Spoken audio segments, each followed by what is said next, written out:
at all. Hope all of you are doing well and recovering from that, you and your families. And on to the business of the commission. As we enter our fourth year, we have a number of commissioners who have rotated off and other new commissioners who are joining us. I'm Justice Jane Bland, my co-chair, Judge Barbara Hervey on the Texas Court of Criminal Appeals. We'd like to take this opportunity to express our gratitude to all of those who have served on the inaugural commission. We hope that you will continue to work with us and be an ambassador for the work that we're doing across the state. We also want to thank and welcome members of our collaborative council who are here with us today. We had an interesting call last week. The collaborative council is an important part of our work because we get to hear how things are going from people who are actually working with people who have mental health challenges and encountering our system. And sometimes what we hear is not as encouraging, and then sometimes we hear encouraging stories, but it's important to hear those stories to understand how things are working and where our challenges are on the ground. Since we last met, we've done a lot of work in advancing our mission, which is, as you know, to improve the experience for those with mental health challenges, in particular as they intersect the courts and the judicial system. And that can be from the very inception all the way to perhaps even release from incarceration. We're going to learn more about the projects that we have ongoing here at the JCMH. And in particular, we'll hear more about our legislative proposals, the education that we have that's ongoing, which is a big part of our effort to educate leaders, both among the judiciary and in law enforcement and in county health authorities, about how we can better serve this community. And then we'll talk about some grants that we have made in connection with piloting various projects that we hope will serve as templates for improved offerings in counties across Texas. Judge Hervey and I would like to extend our gratitude to all of you commissioners who have really led these efforts and donated your expertise and your time. In particular, those who served on the Legislative Research Committee, the Senate Bill 362 work group, and the Forms Committee, whose work is ongoing. Thank you as well to our Bench Book Committee, who has done marvelous work in providing comprehensive resources for judges who encounter mental health citizens in their courts, and to those who participated in our Judicial Commission on Mental Health Summit, and especially those of you who took the time to plan and present speeches at that summit, which was incredibly well received. And all of you have done impressive work, and we just are really looking forward to hearing more about our projects later in the meeting. For now, I'd like to turn it over to my co-chair and great friend, Judge Barbara Hervey, who's going to talk to us a little bit more about our agenda for today. Thank you, Justice Bland, and good morning. I appreciate all of you participating today, those who have been with us for a while and all our new people. We really appreciate your attendance. Hopefully it won't be much longer until we can actually meet in person. We'll see how it goes. I'm optimistic, but I want to thank you all for being here today, and I want to thank everybody for participating in our summit that we had last November. It was a huge success. We had over 1,500 attendees, including judges and stakeholders from across Texas and from other parts of the country. The summit report is in tab 7 of your notebook or page 35 of the PDF, and we will hear more from the summit from Judge Carr later today.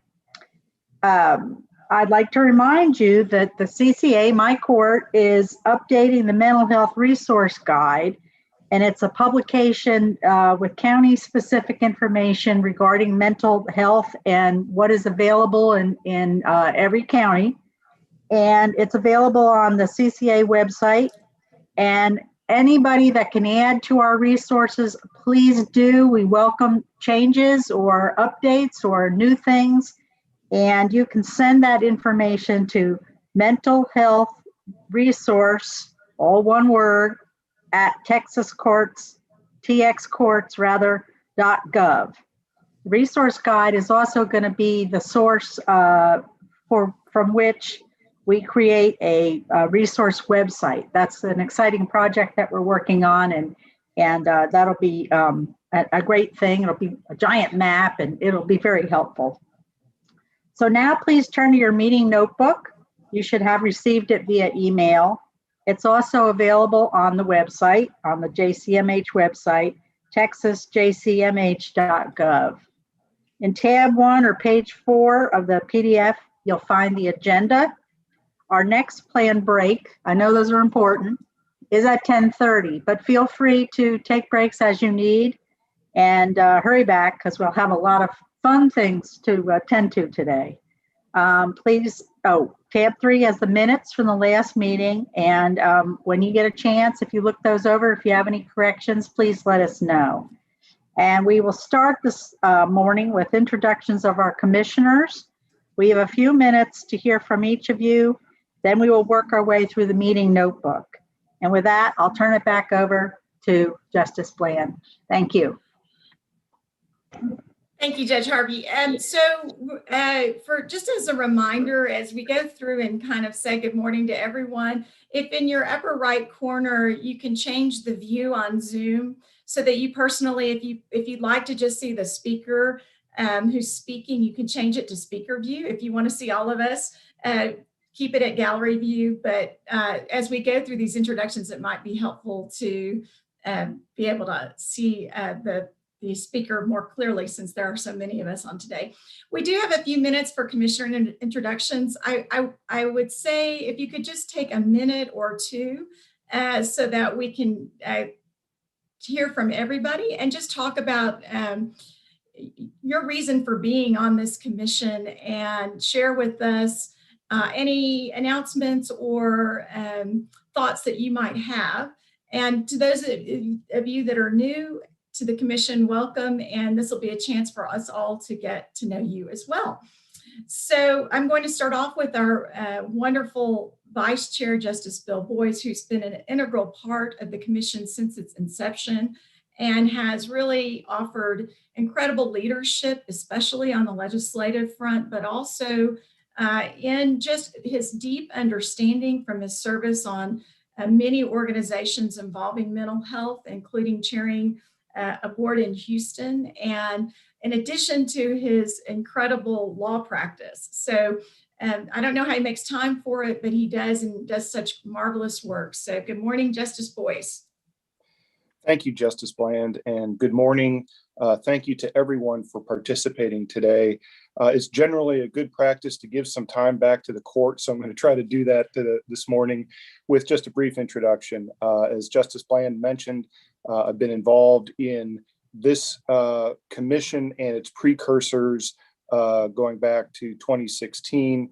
I think the basis of my participation overlaps with the basis for the participation of everyone who's involved in this worthwhile project. And that is a recognition that the courts and the justice system frequently become the places where unaddressed mental health needs have to be addressed.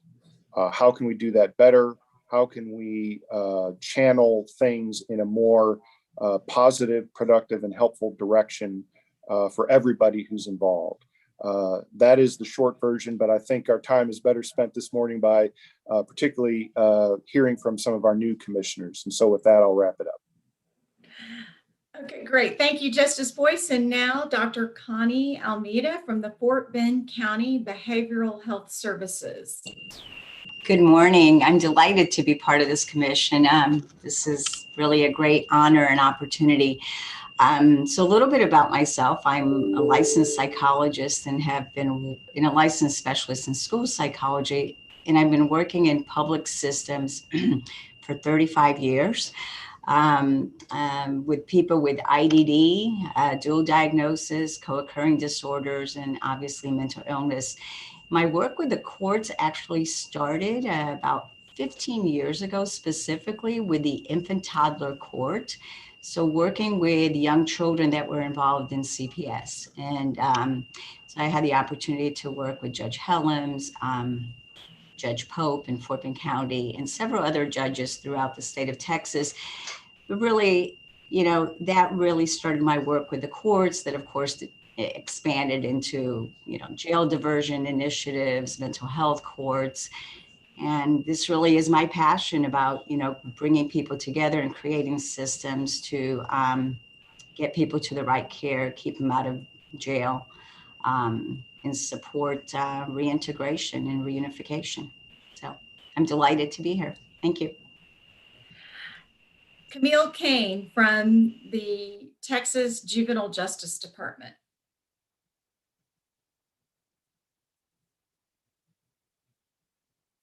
Camille, did you, I might have cut myself off. Are you on the line? All right. Judge Corey Carlisle, who's an appellate justice on the Fifth Court of Appeals in Dallas. Good morning. Yes, we at the appellate court level, of course, don't see a ton of the nuts and bolts day-to-day intersection of this mental health with our cases. But, I developed a passion and interest as a practitioner, primarily in the District of Columbia, dealing with numerous clients and helping them through the mental health courts there. And, watching people succeed and change was really inspiring. And, watching people not succeed was really, that was fascinating too. So I primarily come from the practitioner side on this, and I really look forward to learning and working to make Texas the top of the country on this issue. So I appreciate the opportunity to participate. Thank you all. Thank you. Thank you, Justice Carlisle. And now Judge Brent Carr, who, let me just say, has been an incredible leader, both in chairing our efforts, our legislative efforts, but also in educating judges and seeking improvements, for example, in our model rules, our judicial conduct rules that will facilitate the kind of work that is done in mental health treatment courts. So Judge Carr, are you here? I am. Thank you, Judge. Good morning. I'm very honored to have an opportunity to participate in this commission. I started a mental health program in 2003 and I'm involved in 4 local specialty courts. Now these have become my passion. Mental health is such a big part of the criminal justice system. Culture change is a process. And I've been around long enough to see when there was a lot of great concern, but not a lot of organized advancement towards achieving better understanding and coordination as we deal with many of the situations that come before us. So I'm very thankful that we have this commission, and I anticipate as the years go by, we are going to see that is going to play a huge role in making the process of all the systems that we deal with, children, civil, criminal, much better, much fairer, and we will be proud of the work that we have done. Thank you. All right, Judge Francisco Dominguez from El Paso, who is tentative. So if you are here, love to hear from you. Okay. Judge Camille DeBose. Judge DeBose has been from Uvalde County. She has been the leader of our bench book project and our judicial education efforts in providing those kinds of comprehensive resources to our judges. So welcome, Judge DeBose. Thank you, Justice Bland. Hi, can you hear me? Okay, great. It's a pleasure to be here, and I'm thrilled to see everyone. And first, let me say that the Bench Book is definitely a collaborative effort. And there's been some really bright and hardworking people that have assisted in that, much more than me. And if you want to know, please look in the pages that tell you all the people who put in their hard work on that product, because it was hard work and they put in a lot of time and effort. I am a general jurisdiction judge in the 38th Judicial District, which is in Uvalde County, is the home county, and it also covers Real County. The population of Real County is about 3,500 people, and Uvalde County is about 27,000. So we are definitely a rural court. Prior to that, I was an associate judge with the Child Protective Services courts. And coming into the general jurisdiction part of my career, it became evident to me how large a role mental health needs play in those who appear before me in the criminal docket. So I have a post-adjudication felony mental health court, which is really one of the brightest spots in my work life. I love what we do, and it's a definite need that's out there. And I appreciate all the efforts that the Commission is putting forth in order to assist those who appear before me on that docket and in the court system as a whole. Thanks. Thank you, Judge DeVos. And now Dr. Melissa Eshelman from the University of Texas Counseling and Mental Health Center. Good morning, everybody. I am pleased to be participating in the commission. I'm a psychiatrist, and I'm in charge of psychiatric services on the UT Austin campus for all our students. In addition to being an adult psychiatrist, I'm also a child psychiatrist and also board certified in forensic psychiatry. Have a lot of experience working in inpatient, outpatient, emergency room settings, working with police and with the chronically mentally ill as well. I'm very much looking forward. I'm also past president of the Texas Society for Psychiatric Physicians, where our mission is to improve the lives of individuals who are actively involved in mental health services and those who may need to be involved. So I think this perfectly fits within both my background as well as the organization that represents psychiatrists in the state of Texas. Thank you. Thank you, Doctor. I realize just how many demands on your time you must have and have had over the last year helping a university population cope with the pandemic. So thank you for lending your time to us today. David Evans with Integral Care. Good morning, everyone. I'm so pleased to be have this opportunity to serve with the commission. These issues that you've been discussing and progressive change and moving forward, we live and breathe these issues every day on the ground here in Austin. My real interest, I think, was not only through the good work that you're doing, but Christy Taylor came out a little over a year ago and toured our services. And what a compelling story that she told regarding your work. And I think I was hooked on that day. For me, this is a continuation in terms of maybe viewing that we're halfway there, you know, really being proud of the work completed to date, but to try to get to full access, best practices, the right balance of services, and why not here in Austin? Sorry, Wayne.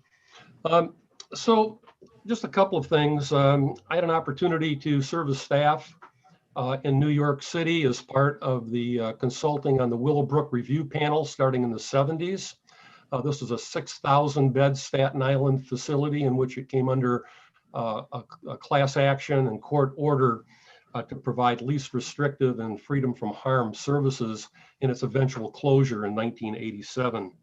Also served with addressing in Louisiana a case called the Texas Children's Case, in which hundreds of children were in private facilities in Texas, and the court ordered their return home in foster care, small group homes, and an arrangement within a system of care. And I also want to mention that I had an opportunity in the state of Nebraska in which I took a job in which the state was also under a court order with their state facilities to provide improved quality of services. And one of my best days was in court in Omaha when we were released from under that court order from having achieved compliance and a higher quality of care for individuals. Just a couple of notes. We've recently begun with the Austin Police Department in having our clinicians embedded in the 911 call center, and then co-responding and dispatching mobile crisis outreach teams. Sheriff Hernandez is on our board, and her work not only as our sheriff, opportunities in looking at the sequential intercept model and our work with clinicians in the jail, planned reentry, and then an area that's been a real weakness for us in working with probation and parole to be sure there's not reoffense and reincarceration here in Travis County. And then lastly, just the leadership that we have and the work with Judge Needles and her behavioral health criminal justice advisory committee, really tackling key points for change. So I think the opportunity to serve with you and the work with the commission, I want to try to import every bit of it as rapidly as possible for plan change in Travis County. Thank you so much, David. Now we're going to hear from Dr. Tony Fabello, who has been instrumental in nudging the courts and counties toward becoming more data-driven so that we can test what we're doing and see if we can improve outcomes. And the pace is not as fast as he would like it to be, but he gave us an excellent presentation to the commission last year. I'll also note, just in corresponding with him this week, he autocorrects from Dr. Fabello to Dr. Fabulous. So isn't that great? So good morning, Dr. Fabello. Good morning, Judge Bland. Good to talk to you this week. Thank you for the intro. Yeah, I'm still trying to see how we implement the law that we passed in 1993 during the reform dealing with the screening and assessment of people going through jail.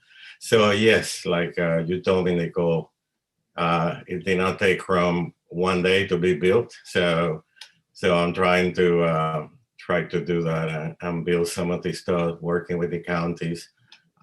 We also have a new initiative coming up with the Pew Charitable Trust. I know John Petrilla is here. He may want to comment on that, where we're going to try to incentivize the better use of law enforcement and multidisciplinary response teams to try to divert people from the jail to treatment in the community.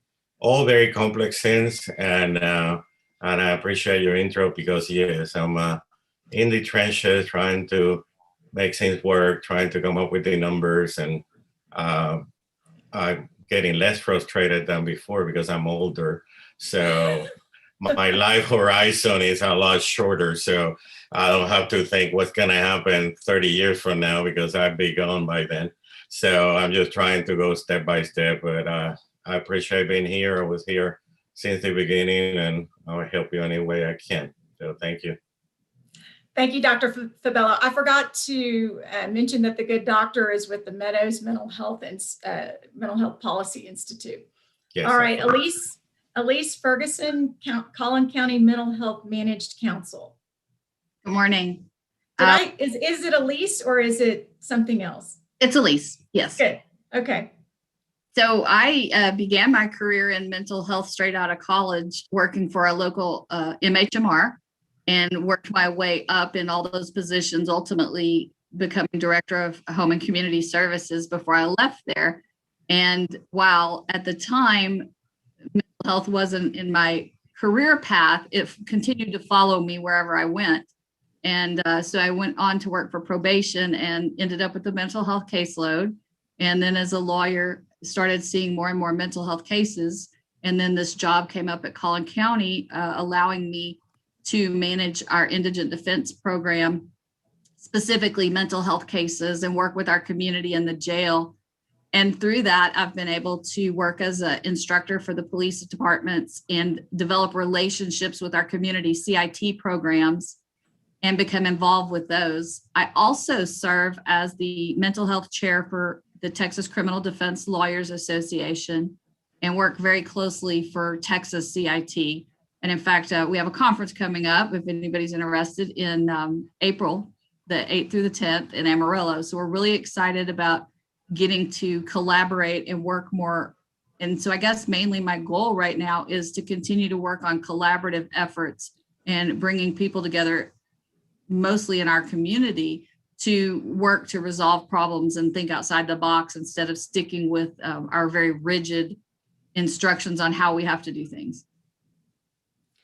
That's terrific. And our hope is through collaboration across the state that when you develop those kinds of programs, we have a platform for you to share them and share them with others, share the successes and also the things that didn't work so well. So thank you very much for being here. Next is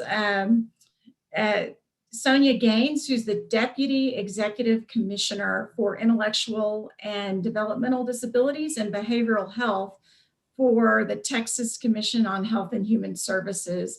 Thank you so much, Director Gaines, for being here, or Commissioner. I guess it's Director. You can call me Sonia. Sonia. Well, it's good to see you, and we're glad you're here.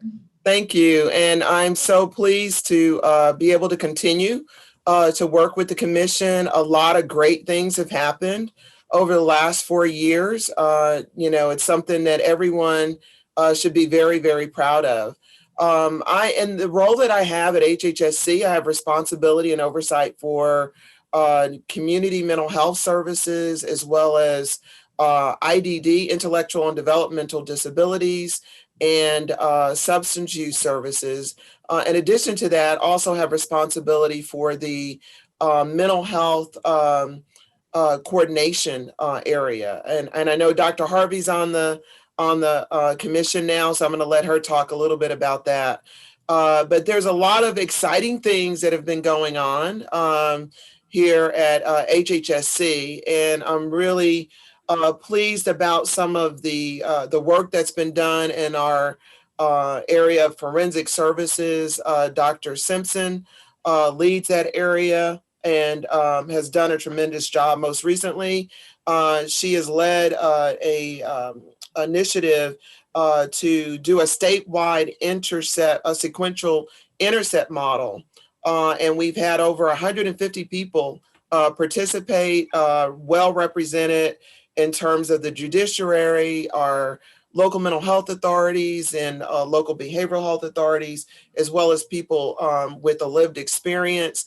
That was really a great initiative that took place back in January. We think we're going to get some really great information from that. Also, Dr. Simpson is leading up a forensic strategic plan that we're about to get started on. And so we're very excited about that and to get a lot of feedback from many of you that are on the commission and what your thoughts and feedback might be. Some other news that I think is noteworthy is that we most recently expanded our outpatient competency restoration program, and we actually invested a little over $1 million in that initiative. So we're expanding from 13 sites to 18 sites. And I think all of you that are on the commission recognize the value of people being served in the community versus having to go to state hospitals. So the better job we can do with having those services available in the community, I think it will be really, really great. I think most of you guys are familiar with the diversion programs we have, as well as Senate Bill 292 that allowed us to focus on projects across the state, for individuals that were justice involved. So there's a lot of great things that continue at the commission through a lot of, the contracts that we have with our both our local mental health authorities and other nonprofits in terms of, shaping the service delivery system. One other resource I want to mention, we also have some really cool web-based resources that I think are going to be really a huge benefit to all Texans. Most recently, we launched a website for folks that, to get more information about opioid use and it's called txopioidresponse.org. So that's a tremendous resource that many of you could benefit from, and also mentalhealthtx.org. And that one is one that was recently revamped, and now it's in 64 languages. So I really want everyone to write that down and take advantage of those resources. Thank you very much.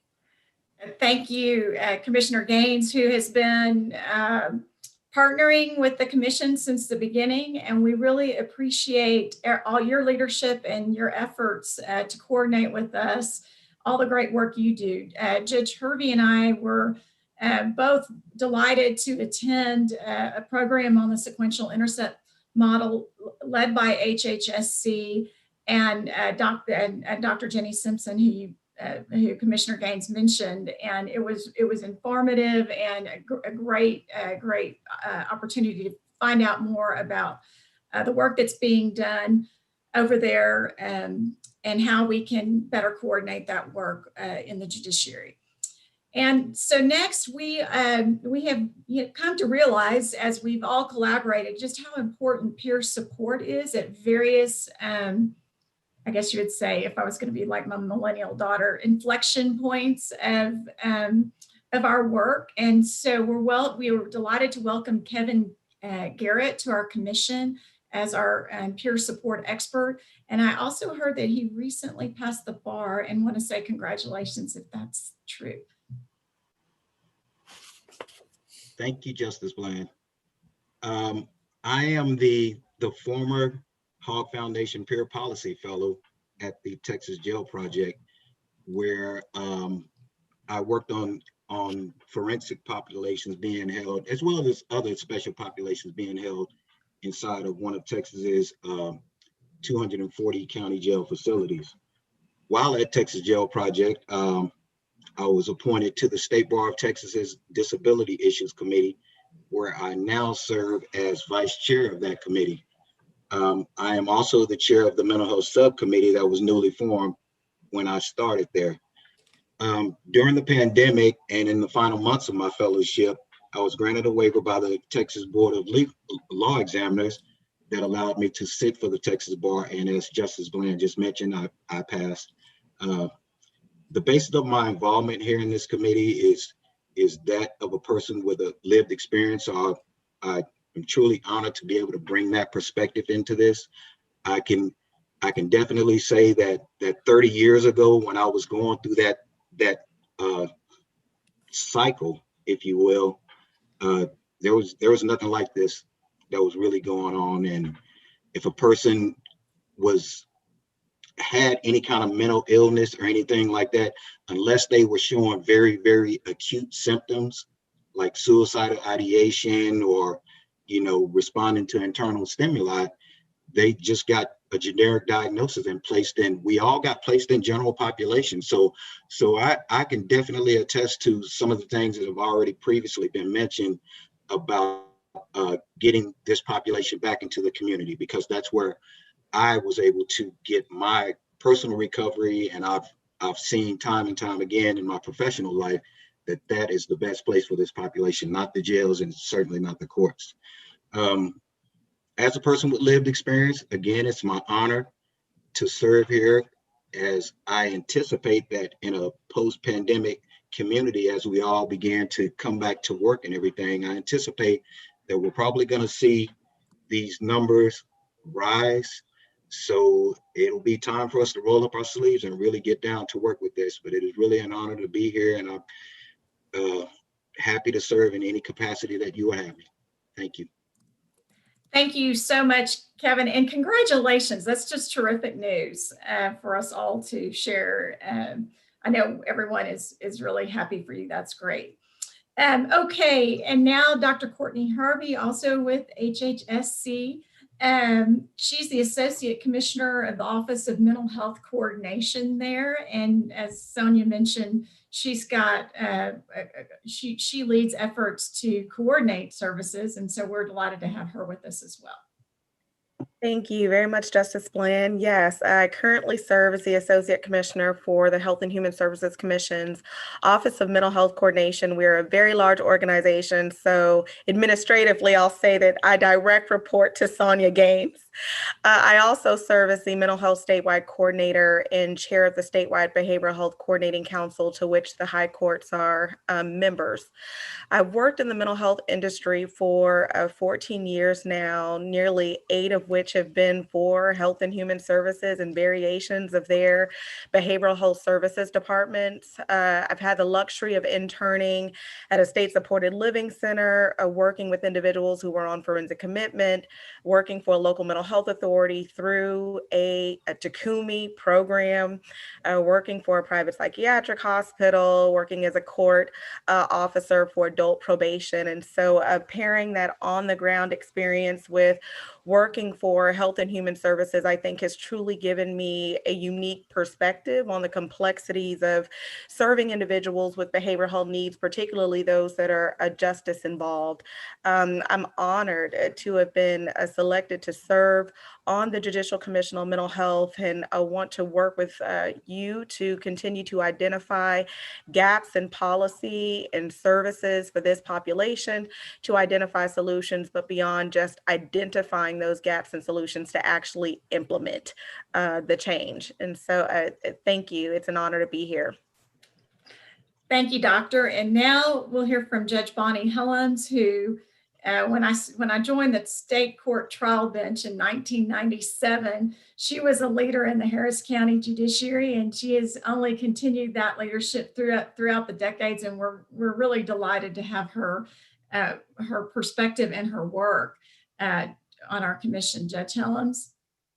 And it has been decades and decades and decades. They continue to mound on me. I don't know how that happened. I never intended to do what I'm doing. I ended up working, my first jobs were at the University of Houston, head of women's housing. Then I went to Rice University and I was the dean of students there. And I taught human sexuality, and that was handy. But in the meantime, I also had become a advanced addiction counselor and a licensed marriage and family therapist. So the therapy was my route to begin with. Then I went to law school. Then I practiced law for 10 years. And then I was a judge in the family court for 20 years in Houston. And then I very quickly became a retirement failure and have become active with the Harris Center for Mental Health and IDD. Wayne's in this group. I could have seen his cute picture. And I'm their program chair. And because of that, I got appointed then to do the Texas Council for Community Centers. And from that, they sent me to the Collaborative Council with you guys. And so that was how I sort of ended up getting my pathway back to you all. It has my name up there as Judge Helms because I don't know how to change it, but I'm serving as a judge right now. Again, I'm filling in for one of my mentees who just had a baby. And so I am doing court work pretty much for the couple of months. And it's great fun, but it also is very disconcerting. One of the other positions that I have been appointed to by the governor was the chair of the advisory board for DFPS. And so that's a considerable amount of concern and wear and trying to get those meetings going, and even, you know, doing the virtual stuff and Dr. Almeida is on that board as well. So we're having an opportunity to collaborate there. My big concern is I also started the infants and toddlers court and the drug court in Houston and in 2004, and it's still going.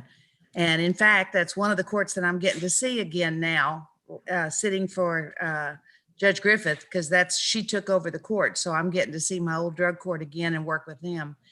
My big concern that I see now that I just am I don't know what else to, there are two things I'm working on a whole lot. One is fighting sex trafficking, because that is so huge in Texas. And we've got several things going. We just had NTZ, the no trafficking zone, named for NRG Stadium. We were the first stadium in the world to recognize sex trafficking. And so it's made a huge difference there. But I am so concerned with trauma. Probably 95% of the cases that I have seen, these kids have had 10, 15, 20 placements for CPS. And it's all because of trauma. You know, when they're tearing up the place and throwing stuff, they don't. So anyway, I had fortunately through the Children's Commission had gotten some training, and I'm just hell bent to get that across the state with people, anybody who touches these kids, understanding trauma. So anyway, that's enough. Thank you. Well, you know, if only you weren't so lazy. Well, I'm delighted to be serving with you guys because I know a bunch of you, and I'm so tickled to be with you because I feel like it's another opportunity for us to accomplish some stuff. And the bench book is just awesome. So anyway, thank you guys. I appreciate you asking me to be with you. It used to be in Harris County, the slogan, the tagline was "Give them hell, hellums," and it's still true. Okay, next we'll hear from Judge Dave from Denton County, the Denton County Probate Court. I just want to thank him personally. He has been taking the laboring oar along with some others, and he's leading the effort for forms in connection with our 362 project. And so I think we may hear a little bit about that later in the meeting, but I hope to say good morning to Judge Jan. Thank you, Justice Bland. I was very honored to have been asked to participate as a collaborative advisor, collaborative council member back at the inception of this committee, or commission rather, and have really appreciated the opportunity to participate in several of the subcommittees and groups, especially the Senate Bill 362 committee. My background was as a prosecutor prior to becoming the associate probate judge here in Denton. I've also been very active in the veterans community here in Denton as a prior service individual myself. My involvement in mental health and how I've really started branching out into more of the collaborative and stakeholder aspect of it was with the Denton County Behavioral Health Leadership Team when we started working on jail diversion options maybe 5 or 6 years ago. And I just have to say that there's several members of the commission that the networking and collaborative cooperation for some of them. Dr. Harvey was the first person I met when I walked in the door down in Austin the first time several years ago. And I don't know how many times over the last 3 or 4 years I've emailed her some random weird question and gotten a response from just about everybody that works for HHSC to try and help solve those problems. I'm really looking forward to serving as a full commissioner and excited to see the direction we take over the next 2 years or so. And as another shout out, somebody on the commission, I'm not sure who, gave my name to a mental health judge in England who emailed me right in the middle of the Isageddon or whatever we're calling the rolling blackouts. There's Professor Shannon raising his hand. So whatever we're doing, the judge over in England wanted to know how we were handling mental health court by Zoom and what we thought about the ramifications of that. So that was a pretty interesting exchange with somebody overseas. So the work that the commission is doing has expanded even further than I thought, but I look forward to continuing service with the commission. Wonderful. We're so glad to have you. And next, Judge Oscar Kazin, also probate court judge in Bexar County. Hey guys, I do apologize. I'm going to do my my glamour shot instead here.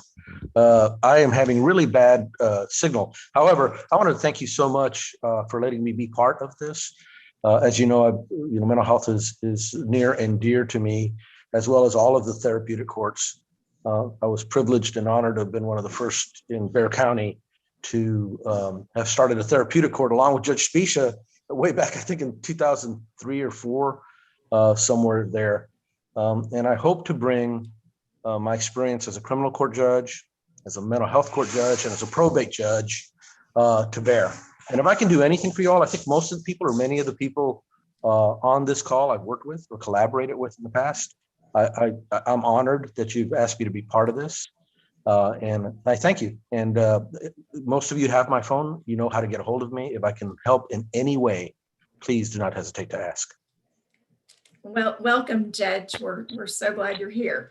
Next, someone who also has been working with the commission since its inception, Dr. Andrew Keller, who's the CEO of the Meadows Mental Health Policy Institute.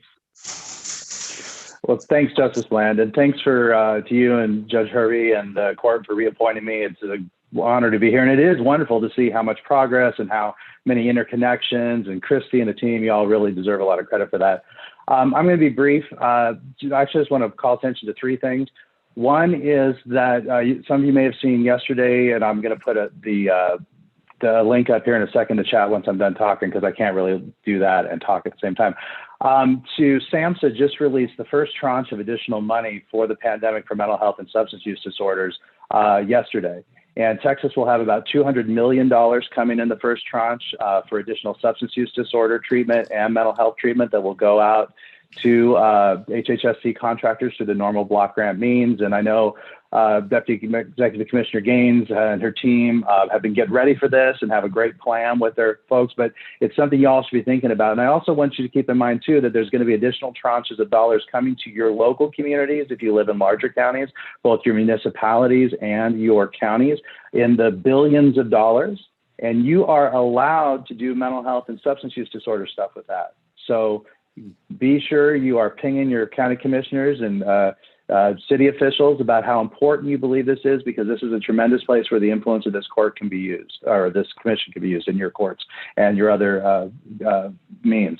There's going to be another $75 million coming to Texas. In another tranche, there's going to be millions of dollars of additional grants going. There's going to be additional certified community behavioral health centers starting up across the state. So we have never had more resources. The biggest risk, I think, is we will not spend them. So please help us do that. And I also wanted to say too, I'm going to put up on the screen too, I've been part of a national group working to advise, provide guidance and advise sort of a group of the NGOs who are working nationally on these issues. We released a vision statement at the end of December of where we think the best opportunities are to get upstream and to try to realize a vision where one day we are not giving people their first mental health diagnoses in jails or in detention centers for youth, but instead in health facilities.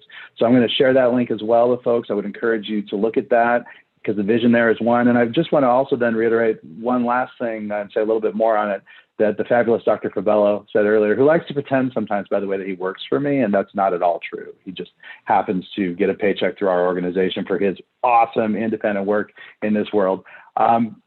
But he talked about this this project we're doing with the Pew Foundation. I'm really excited about this, because this is about taking the awesome work that's going to be done with 988, to create sort of a separate crisis care line and integrate that with 911, so people don't have to remember when they're in an emergency that they need to call a different number. And Dr. Evans, who spoke earlier, my friend David, he talked about, they're doing some great stuff there in Austin. And this Pew grant is really to focus on states that are leading in the integration of upfront diversion, because that's really what we want. We don't want anybody in your courts. I mean, there will be some people in your courts with mental illness because bad people, or not bad people, people do bad things with all sorts of illnesses, but we don't want them there to get their first diagnosis. The hope, by the way, is that what will happen is with this integration, when we call 911, the same thing will happen that happened when my wife and I called 911 with our second child, when he was coming much more quickly than we had wanted him to. So we called 911 and they didn't send the police. They sent an ambulance, and that ambulance got us to the hospital. And they never once asked us if we wanted to go to jail or if we thought we needed to have a police officer there. And the overwhelming majority of people with mental illness, when they are in crisis, are not posing a threat to anybody. They just need health care. And that's really the vision. And that's why we're so excited the commission's here, and Justice Bland and Judge Hervey and all of your colleagues. Thank you so much for your leadership on this. Thank you, Dr. Keller, and please give our regards to Justice Harriet O'Neill, who's very involved at the Meadows Foundation. And we would not be here except that, a couple decades ago, Justice O'Neill understood the power to convene that the judiciary has, and she founded the Children's Commission, which was the first effort of the courts to try to collaborate and find best practices and best policies. And then she went on to found the Texas Access to Justice Commission.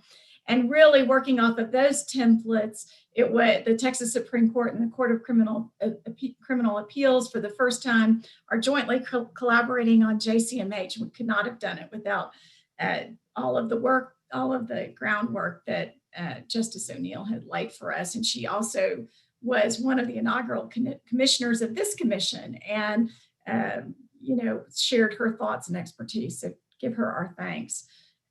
Next is Adrienne Kennedy, who's works both in Texas and nationally for the National Alliance on Mental Illness. Adrienne?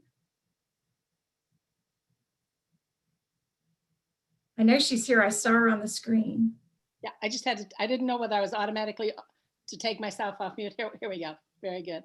Thank you so much, Justice Bland, and thank you, Judge Harvey. Thank you for my reappointment for another round in the commission. I consider you all supremely important mentors in my life and in the work that NAMI is doing, both in Texas and also that NAMI is doing at the national level. I have a smaller portfolio this year at the national level because I am now in the place of immediate past president. This allows me lots of focus and latitude in the topics that are nearest and dearest and strongest in my heart and the things I really want to pursue. In doing that, and because frankly of the leadership that the Texas Judicial Commission has shown and the Texas judiciary has mounted these huge investments of time and energy and focus, we have established at the national level in NAMI the criminal justice study group. And this study group has actually has our CEO, Dan Gillison, participating as well, and as well as board members, one who's a judge in Ohio, another person who is a director with the National Association of Drug Court Professionals, and another who's a retired police officer with 2 decades of experience. So we're really looking at the criminal justice space and taking a lot of cues from what, in fact, the Texas Judicial Commission and the judiciary has worked so hard to do. I want to really give a huge shout out to the strides that I've made in my, that you've helped me make in my own learning. I think that this is a huge learning curve for us all. As Dr. Keller mentioned, we are very, very proud of to have NAMI be one of the participants in this 14 group consortium statement about the unified vision to improve mental health and substance use care. I think this is hugely important to see the level of collaboration that is coming to this work. And that gives us a leadership momentum that across the country, but also it helps us regionally and statewide as well to underscore these things. The other thing that I want to really emphasize, and many of you have spoken to this, we want to get upstream on these issues and illnesses as quickly and as dynamically as we possibly can. And so part of NAMI's national strategic plan has embedded, early intervention, early identification, and early support for young families and family caregivers, and also, frankly, intercepts for the judicial justice-involved young people. So I'm going to be leaning on a lot of the people that have just spoken this morning to learn more and more about how we can be most effective from a NAMI organization. And also then the second pillar of our strategic plan is best care and the best practices. Obviously, Dr. Feldbello knows that data drives, or should be driving a lot of how we make choices and David Evans spoke to this as well. So, and then the last is a pillar in our NAMI strategic plan nationally is criminal justice, jail diversion, and also taking a really close look, as many of you have mentioned, to the sequential intercept model. I want to really say that the training that I was able to be invited to with the sequential intercept model with the PSA, the Policy Research Associates, PRA, and also with the work that Dr. Jenny Simpson has done in bringing the forensic perspectives is very important to us. So I'm very grateful. Thank you. And welcome to all the brand new commissioners. I'm very excited to get to meet you and work with you. Thank you so much. Thank you, Justice Bland. Thanks. Thank you, Adrienne. Okay, Beth Lawson with Star Care Specialty Health System. Thank you so much. Justice Bland and Judge Hervey. I'm a returning commissioner from the inaugural commission. I had the honor of being privy to watching the vision for this commission come to reality under the leadership of Justice Boyce. I have to really give a shout out to Justice Bill Boyce. He has been instrumental in my understanding of the judiciary. I will tell you that my responsibility is threefold, and that is first as a learner. We know a lot about a lot in the local mental health world, but we know little about everything else. And so I'm first a learner. And second, I'm an educator. I'm here to help educate anyone who needs to know how things are contracted, how services are delivered, et cetera, et cetera. And then finally, I'm an advocate. I am an advocate for people who receive services from us. At Star Care Specialty Health System, we are the local authority for mental health, intellectual disabilities, and also substance use disorder. I'm an accidental expert in criminal justice involved services, and that's because we provide so many services in tandem with our criminal justice system in Lubbock and the surrounding areas. I'm really excited to be returning commissioner. I welcome my local authority counterparts who are joining as well. Shelley Smith out of West Texas and Wayne Young out of the Harris County area. With the three of us, you get the small, medium, and large. We're here. Shelley serves 23 counties, but some of the counties that we serve out here in West Texas, as the judge said earlier, have 2,700 people in them. And so that's no small feat. So thank you for allowing me to be here. I tend toward the healthcare policy and finance sides of the house. That's sometimes what I can bring to the table, but more than anything, it's a willingness to work hard and to be a part of something that's really, really evolutionary and good. So thank you for having me again. Thank you so much, Beth. And I like, is it hope that's on the behind you, the word behind you? That's awesome, as we are all hopeful returning to in-person gatherings and lots of other things. Okay, next, Major Mike Lee, also a returning commissioner from the Harris County Sheriff's Office. Good morning, everybody. First, being a native Houstonian, I have to give a shout out to our, there's a lot of cons to living in Houston, our flooding, the heat, but one of the big pros is that we have the greatest medical center in the world. About 18 hours ago, I was in an operating room at Methodist for an old neck injury. So I'm very happy to be with y'all this morning. So I do give a shout out to our medical center. I also give a great shout out to this commission. I'm very happy to be, to have been invited back for a second term. Give a shout out to Judge Boyce for meeting with me one morning at Harry's restaurant and tell me about what this commission was going to accomplish. And so thank you, Judge Boyce, for inviting me at the very beginning. I've always, in my 31-year career, I'm now chief over law enforcement for Harris County Sheriff's Office. And during my 30-year career, probably 20 years of those, I've had an interest in mental health and the interactions between the mental health system and law enforcement and how we can improve those processes, and especially an interest in how we can improve the responses to the first line responders and persons in mental health crisis, and also how Dr. Keller spoke about how we can reduce even the serious interactions or even having the police respond in the first place. Just real quickly, a couple of things that I'll highlight that in Harris County are what we call our CORE program, which is our Clinician Officer Remote Evaluation. That's a telehealth program that started out as a pilot last year with 20 deputies that carry iPads that have direct linkage to mental health clinicians in their patrol car. That was funded for 1 year and studied by U of H and the Arnold Foundation. It was just recently funded again by Commissioner's Court on March 1st. It is now expanded to 150 deputies in the Sheriff's Office that carry these iPads out in the field. And we are also rolling out with 100 constables in Harris County. And that wouldn't be possible without our great partnership with the Harris Center under Wayne Young's leadership.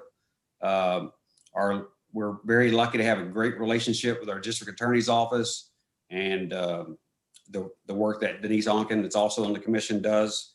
And then also just we're working very closely with our Justice Administration Department, which is a fairly new department out of Commissioner's Court.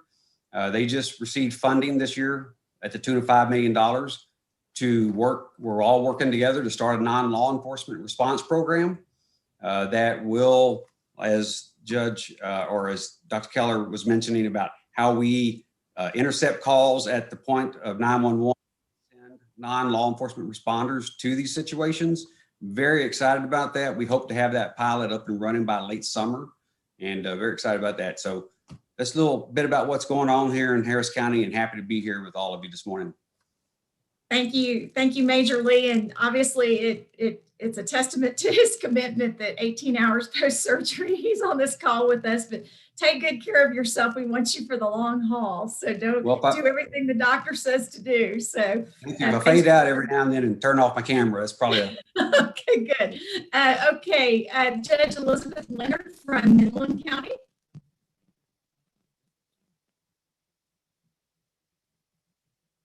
She here? Okay. Pam Liston from the Rowlett Municipal Court. Hello, good morning. Good morning. I'm thrilled to be here. I have loved everything I've heard so far. It's just got me fired up. So I'm a municipal court judge. I've been practicing law for almost 30 years now. Professor Shannon, in fact, was one of my professors at Texas Tech School of Law. And I've got just diverse practice background. I've got diverse family background. I'm the mother of 4 children, all grown. 3 degrees in economics, astrophysics, mechanical engineering, and 1 current college student. So, I mean, it is a full-on situation in my household and also in my practice. So Rowlett is a medium volume city, which means that I do everything. It's not low volume such that I don't have very much experience in certain areas, or high volume such that I'm compartmentalized into only one area of service. And the reason I bring this up is because I get the full range of experience of the population, and I see boots on ground what is going on with people, and particularly this vulnerable Texan population that we're talking about in service on this commission. I've been a judge for 10 years, but I've been in municipal court world for 25 years, and my varied background is local, it's state, and it's federal. I had a federal practice as well. So I'm in my daily world dealing with the statutes. I'm dealing with 1622. I'm dealing with 17032 on a daily routine basis. I'm dealing with the interfaces and the lack of transport, availability for somebody with a mental illness, for example. These kind of really clear cracks and crevices in the statutes that create gaps in service. So that's what I can really offer to the commission, is practical, real experience. I'm also a bit of a nerd. Probably most of us could claim that, as far as the law and reading the law and caring about how the law is applied. So I've got a lot of law practice and knowledge to give as well. But I think where my strength comes in is really the boots on ground. I'm kind of like the infantry of the courts. I'm kind of like that first line dealing with people, and I love this work and I love doing that. I mean, I am committed. I get somebody in here and I will work all day on the problem in hopes that it turns out right at the end of the day. And sometimes it takes me 8 hours to get somebody placed, or even starting down the path of being placed appropriately. So I thank you so much for my invitation to be able to serve with you all. I am honored and I'm ready to contribute. I work hard and I'm grateful to be here. Thank you, Judge Liston. And we're going to go back to Judge Leonard, Elizabeth Leonard from Midland, who I did not give enough time. Sorry about that, to unmute. She's here. I didn't try. I'm sorry. That was my fault. Justice Bland, Judge Harvey, thank you all so much for the invitation. It's great to be here.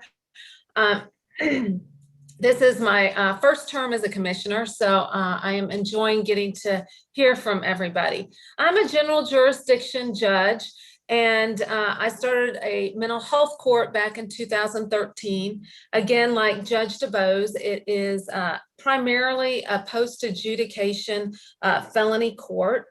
And it's been interesting because over the last few years, as the legislature's passed stuff, as we have gotten more funding, we are a recipient of 292 grant money. And we were able to start a jail-based restoration of competency program, sorry. And, you know, I really encourage jurisdictions who are not doing this to please look into it. Even if you save a few people from going to the state hospital at, I think Sonia Gaines or someone said it's $596 a day to send them. It's really a good thing, and it's good for them that they don't have to wait in jail for an extended period of time. We're also doing work with our pretrial bonding program, setting bond terms, looking at the 1622 assessments, and then doing some accountability with the folks that are out on bond through our mental health court. Midland County has 4 general jurisdiction judges. 2 of them are new, less than 6 months. So what we have all decided as a group is if there is a suggestion of incompetency, or if there is any kind of mental health issue that is identified early, then I handle all the hearings, whether it be suggestion of incompetency, a final hearing on that report, set it for status hearings, and try and get them pled out and moved. And I found that it is really a lot easier if that is consolidated with one judge, especially with the jail population, because if they aren't, if they are not competent in jail, we'll also run a competency docket every other week. And I really want to give a shout out to Judge DuBose on her work from the bench book.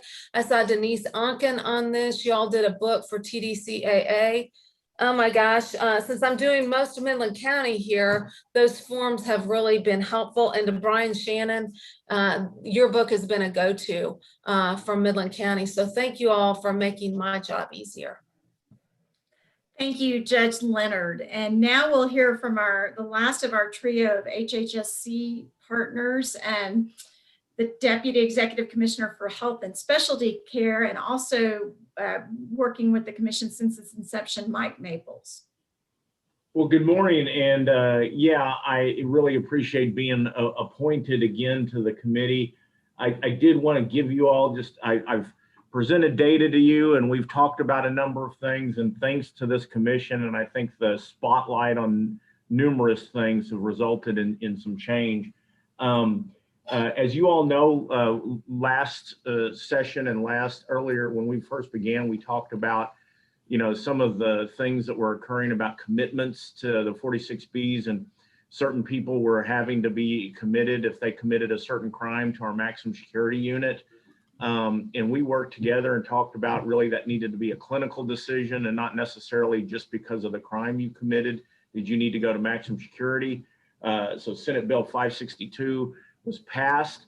I'm happy to say that it's been effective to date. We are able to divert about 19% to 20% of the folks who are committed. We review them, they're committed to the MSU, and we review them clinically by our forensic specialists who make the determination, and been able to divert close to 20% of them to other facilities and speed up their admission. And so that's a great success and an issue that we brought up, and I know this committee worked with on us as well. We also talked a lot about what I called the 365 group, the number of people. About a third of our capacity is taken up with people who've been there over a year. And work has been done. We've had Commissioner Gaines and I and our teams have worked together and partnered with 2 local mental health authorities to create step-down units to help free up capacity for that long-term residents of the hospital. We also just, on the forensic side, our staff just published in the Journal of Forensic Psychiatry and Psychology a study of what's the average time, or what's the expected time to restoration. We have some people that are lingering in our system on a 46B for years and years and years. And we've done some work, and the majority of folks restore within a year. or not, or 2/3 within 2 years. So it kind of gives us some guidance and some more work to do to say, at what point do we need to look at converting their 46B to a civil commitment and be able to create for us more options. I think that's really been good work and really helping provide guidance on really what's the expected amount of time they ought to stay with us on a forensic commitment before we make other decisions. I think that's been a good study and it provide guidance for us. We're looking at providing guidance to our psychologists and others based on that work and work with the courts too about, at what point do we have to call the question and say, this person's not going to restore and not kind of get into this years after years after years doing recommitments. I think some other progress that has been made, and I'm really happy about this. I think some of the data I showed you at the beginning of this commission was close to 20% of the people on the waiting list were there for a misdemeanor. And really thinking about, our valuable capacity within the state hospital system being used to restore people to competency for charges of a misdemeanor. That was close to 20%. This month, I've looked at it. The waiting list has come down to about 13% on the waiting list there for accusation of a misdemeanor. I think some of that credit too is to opening up more outpatient competency restoration programs, more work of in-jail restoration, and other work just with the courts and others about really how do we use this resource. I think there's more work to be done on that and thinking about how do we use the resources that we have. And really lastly, just an update in this session, as you've heard me talk about kind of the redesigning of the state hospital system and the construction, part of our plan as we've been rebuilding hospitals was also adding capacity to the system. Our plan through this legislative appropriations process is to be able to add about 350 beds to the system as the end of a 3 biennial plan with our legislators. In the base bill, 40 of those beds were funded on both the House and Senate, which is great news. It's a forensic unit in San Antonio that we've been remodeling and rebuilding. We still have on the table in our discussions the beds at Harris County, the new behavioral science center there, and the 70-bed new MSU in Kerrville. Those discussions are still very active and very supportive, and we're moving along. And kind of finishing out in this appropriations year is the finishing of the new construction of the Austin State Hospital and San Antonio State Hospital. If you drive around Austin, around 45th and Lamar, you can see construction happening, big crane up in the air. That's happening. We need our last tranche of funding to do that.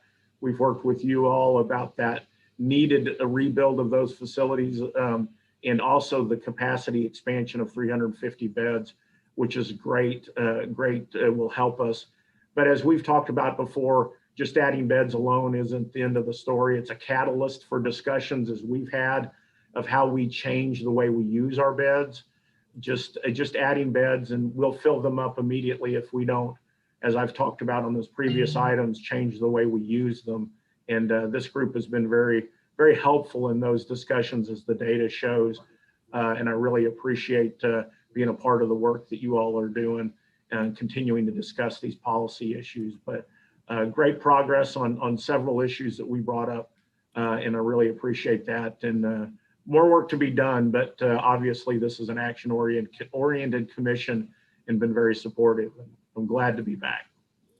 Thank you, Commissioner Maples. Next is Dr. Octavio Martinez, who's with the Hogg Foundation for Mental Health, and I think you've heard others on the commission already mention the good work that they do there. Dr. Martinez. Thank you, Justice Bland, and good morning to everyone, and welcome to the new commissioners. It's really fabulous. I do want to, Justice Bland, also commend the commission itself for recognizing the need for a voice of lived experience. So special congratulations again to Kevin, and also want to commend the great work HHSC is doing, as Mike just talked about, but also Sonia. I think that's just really fabulous. Also, 3 things, activities that I think I want to share. We are in the midst of the 87th. As we all know, the Texas legislature One of the things the Hogg Foundation has been working on within our parameters, we're part of University of Texas at Austin, so we can't lobby, but we can provide support. We can do policy briefs. We convene. We bring. We do op-eds, things of that nature. And so I want to bring up to members' attention, especially new commissioners, wanting to stand up an Office of Forensic Services to really coordinate cross-agency efforts at HHSC. I think it'd be so fabulous if we could get that done this 87th. To me, it speaks to what Mike was kind of alluding to with the hospital redesign. It's about continuity of care. Having an office of that caliber would be really great. Many of you that are on this call late last year was part of the convening. We brought together stakeholders. The Joint Commission on Access and Forensic Services were there, commissioners from the commission, representatives from redesign committees from Austin State Hospital and San Antonio State Hospital, and also some judges and other key stakeholders. It also would be just, I think, important as we work to implement and support the Intercept model as we implement it, but also as we continue to modify it and make it even better over the course of time. I think it really puts Texas on the map in respect to then really providing true forensic services for all. Secondly, the other area that the Hogg Foundation is supporting is the creation of an Office of Health Equity at HHSC. We see this as really an issue of quality of care. We've seen, unfortunately, how the pandemic has affected our communities of color, but also our rural communities. Every community has been impacted, but some, unfortunately, more than others. Once again, an office of such caliber could really coordinate cross-agency efforts because it really, in this day and age, really takes multi-systemic approaches to really do what we want to do, which is eliminate disparities to and ensure good quality of care for all of our Texans and achieve health equity.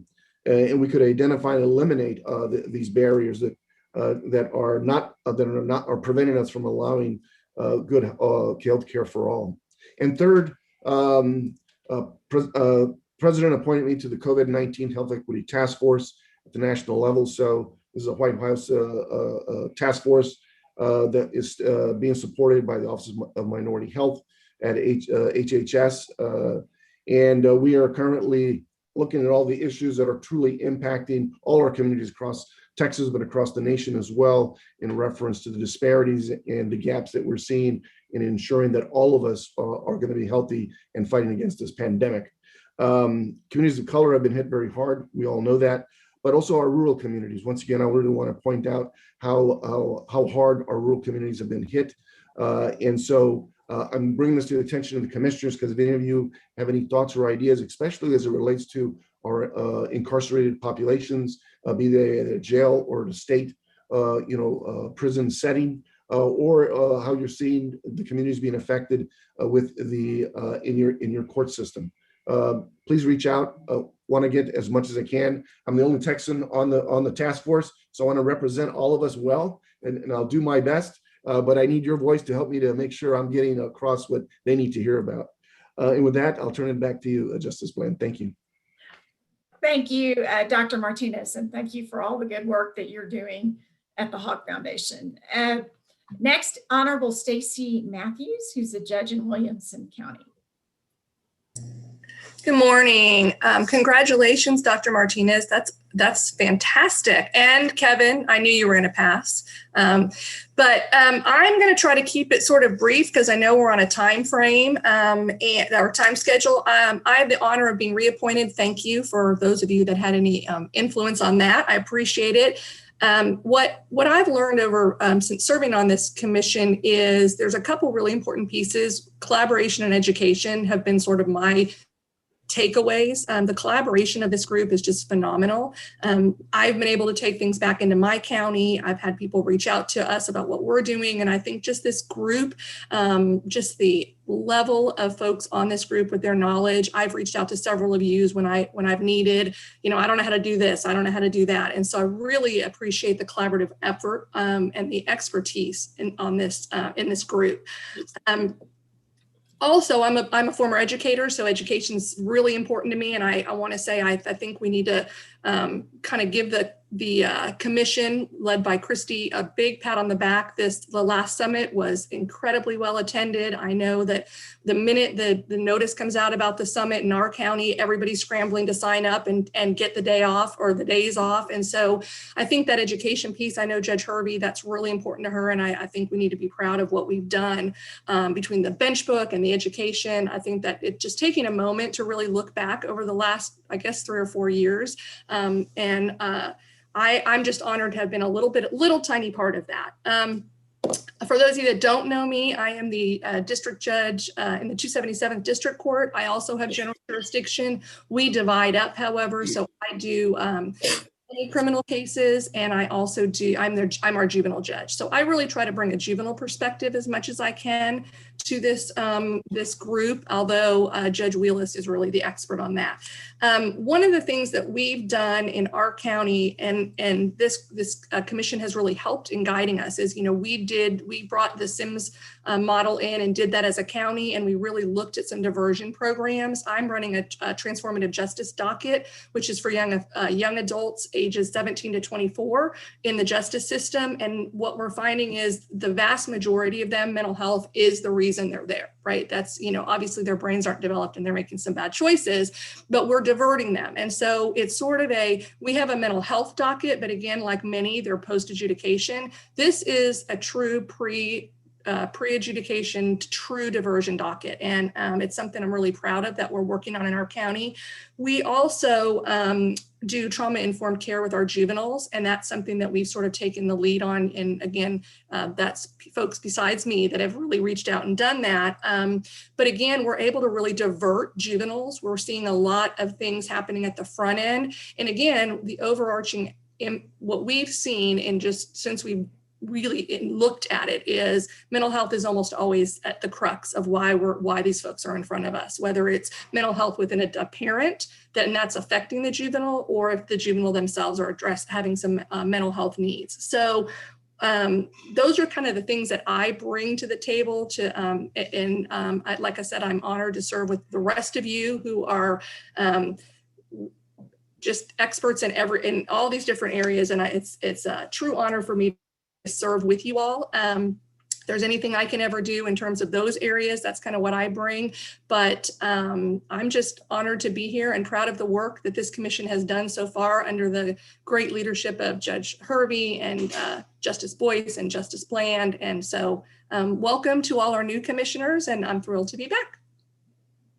All right, and next we'll hear from Beth Mitchell, who's Senior Attorney at Disability Rights Texas. And if there has been a committee meeting that this commission has had over the last 2 years, Beth has been at it, really adding value with her expertise in disability rights.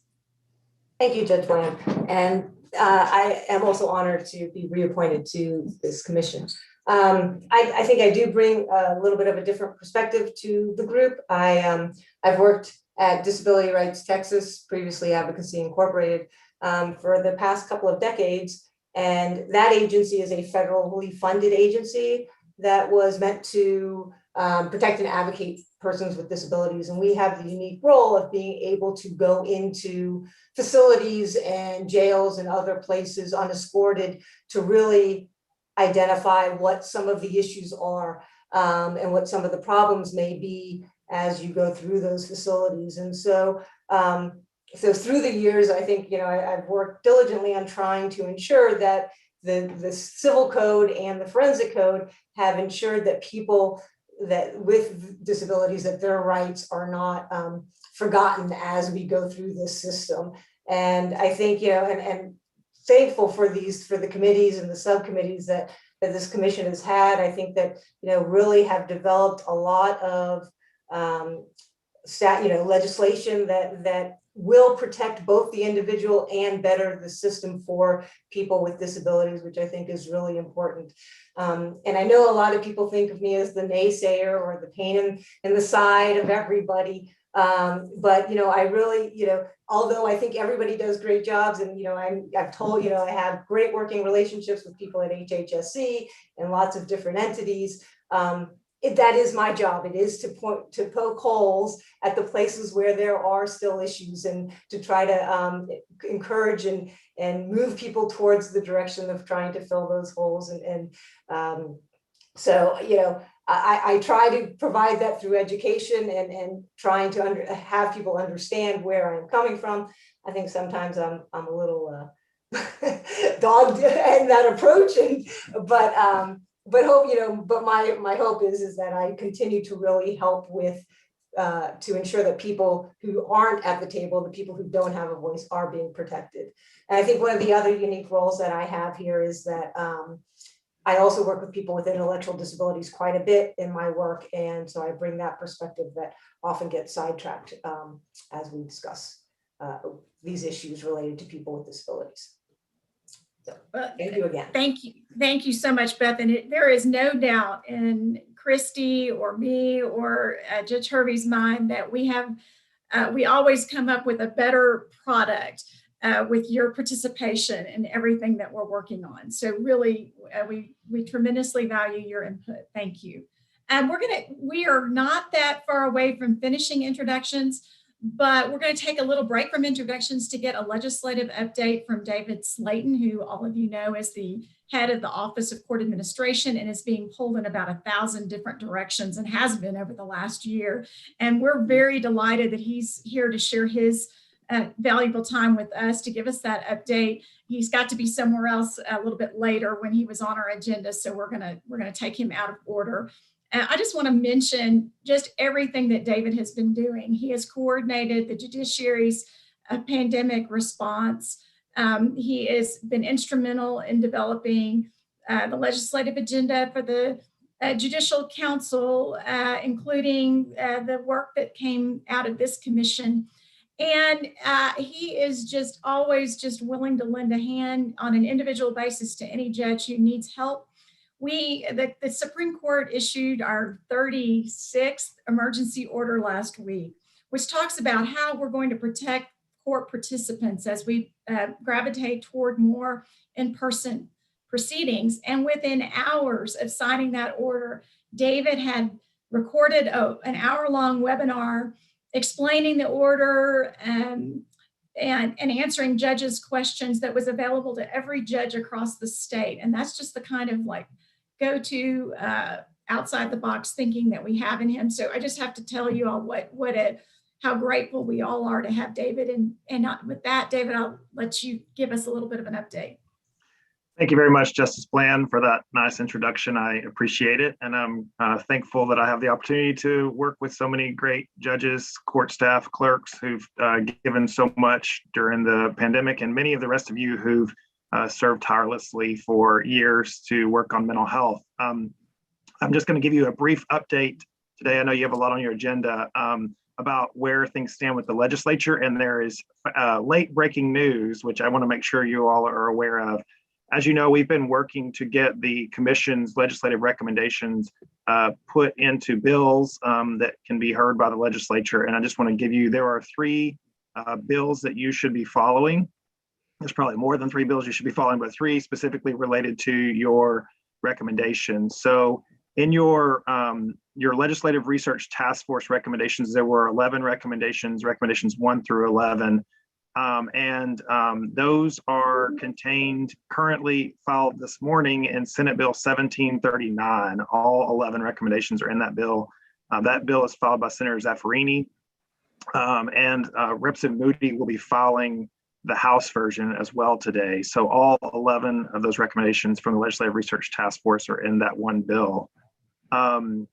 Your recommendations from the task force related to emergency procedures, you had I don't have the number of recommendations. I can look real fast, but you had several recommendations. Recommendations 2, 3, and 4 are in Senate Bill 1511 and House Bill 3977, filed by Senator Zaffarini and I believe Moody, but I need to look real fast to make sure. It was filed by Representative Moody as well. And then there is a portion of it, of your recommendations, I believe it's recommendation 2 from the task force related to emergency procedures, contained in what we refer to as the courts omnibus courts creation bill. It's the bill that has it's related to the judiciary as the caption pretty much. And that bill contains recommendation 2, and that is followed by it's House Bill 3774, followed by Representative Jeff Leach, and the Senate companion, I'm trying to get the number, Senate Bill 1530, followed by Senator Huffman. It's possible, we've talked to both Chairman Leach and Senator Chair Huffman about including additional recommendations in that omnibus bill, or if for some reason some of these get caught up in the process, that they might be included in the omnibus bill. The omnibus bill is one bill that we can usually count on to pass. It has a lot of stuff in it. So if there are issues, that bill may be a vehicle that we end up using. And I think they're open to that if it's necessary, and certainly have included at least one of those recommendations in there to kind of at least have a spot for it. So obviously the work begins now. All those bills we're working on the rest. Pretty much that's almost all the recommendations of the commission, but there are a few outstanding, and we're working with members to try to get those in. There are spots where they could go as the process goes throughout session, but I'm just excited that those bills got filed that have been filed. The work begins now to obviously educate members about them, have hearings on them. Clearly, you all will, some of you will be involved in that process. And when they're set for hearing, I know the commission will let you know, so you can at least watch, if not attend. If they're obviously translating recommendations from the commission to legislative language, sometimes results in things that may not be exactly as you intended, or you may have concerns. I would just ask that if you do, please feel free to reach out to the commission staff or to me, and we can work on trying to make those corrections. Since some of these bills, including 1739, were just filed this morning, I've not even had a chance to review them. So we'll need to look at them, but today is the filing deadline. So at this point, it's basically file it and we'll figure out if anything needs to be changed. So if you have concerns, please let us know. We can work on trying to get those things addressed and make it actually address the intent that you all had as well. So anyway, good news to report today. I was hopeful that bill would get filed. We knew it was supposed to be filed either yesterday, today, that had recommendations 1 through 11. I did not want to report to you that those were not filed. So grateful to tell you that they have all been filed. And we'll continue to work on the few that have not been filed. But again, the biggest thing I ask from you is if you would just take a look at them. And if you have concerns, please let us know. We would like to make sure that if there's any concerns that they be addressed. And that's it, Justice Bland. Thank you so much, David. Do you have time if anybody has a question or two to answer? Sure. I don't want to crowd your schedule too much. I do, yeah. If anybody has a question for David before we let him go, I was going to. Everybody's going to take it easy on me today. Okay. Well, you deserve a break. So thank you for all the work that you're doing. And we look forward to hopefully supporting you in moving these bills through. And at the end of the day, that we have some of our recommendations come to legislative fruition. Yes, David, thank you very much. Run. We're off to the races. David's one of the few people that has not gained weight during the pandemic. No, I don't think he eats or sleeps. No. I wish that was true. I've been telling one I have to get rid of my COVID-19. So okay. Well, I don't think so, but take care and we'll see you soon. Thank you. All right, we're going to go back and try to finish out these introductions. And I think it's such an important thing for us all to see each other and find out the work that we're doing so that we can make those connections. And it's harder via Zoom. Sorry, Judge Hervey. Weren't we going to take a break at 10:30? Oh, okay. Yeah, she's right. Let's take a break and we'll finish out afterward. How long? How about 10 minutes? 10 minutes. Okay. Is that good for everyone? We'll reconvene at 10:45. Okay. Thank you. Thank you. Thank you.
Okay, Christy, if you could ask the host to let us turn our videos back on.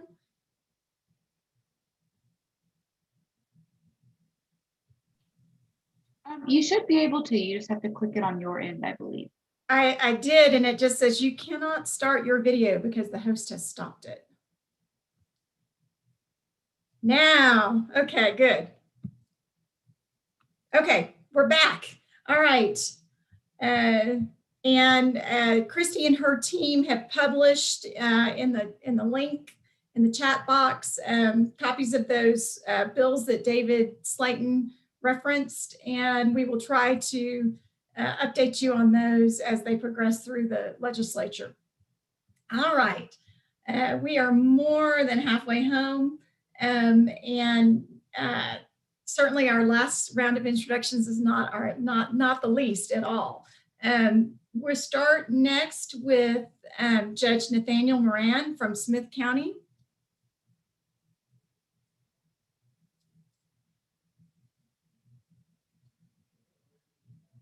He may still be at break. How about Judge Tamara Needles from Travis County? Good morning, everybody. Happy to be here. As a first-time commissioner, I'm so pleased to be able to be with everybody who has such a collaborative experience. It's very, very exciting. And thank you, Justice Blaine and Justice Harvey. I really appreciate that. A little bit of background about myself is that I am the 427th District Court Judge in Travis County, which is an exclusively criminal court of jurisdiction. And prior to that, I was a school teacher as well as a criminal defense attorney for almost 20 years. And so the experience that I'd had in that time really meant that I felt like I was boots on the ground, as we've heard talk about, like you were really one-on-one helping folks. I mainly represented those that are indigent and with mental health issues, as well as behavioral health issues, substance use. And so that was so very rewarding to me, and saw the bigger need to do it as a judge, that's why I ran. It's funny though, because sometimes when you do that, you go, wait a minute, I really did enjoy the one-on-one that I miss being with those folks and helping them in that sense. And so it's been kind of bittersweet to me to have been on the bench now and then helping the greater good. I sometimes miss the one-on-one interactions, but am so pleased to be able to be a part of this bigger collaborative. And the work that we're doing in Travis County, which I've heard from David Evans, as well as some others regarding the ASH redesign, and I'm on that steering committee, is that we are making a difference not only for Travis County, looking at diversion centers and reentry centers, either be big or small, depending upon funding, but that collaborative along with the diversion that we have in our courts. We have an exclusively mental health court that our Judge Grizzard, magistrate judge, runs. We've made really huge strides and want to continue those efforts as we can. And I think, honestly, the notes that I've taken this morning that I keep writing down from everybody is going to be a big help for Travis County as well as for the rest of the state. So I very much appreciate the opportunity to be with you all, and look forward to hearing more and learning more and helping more. So thank you.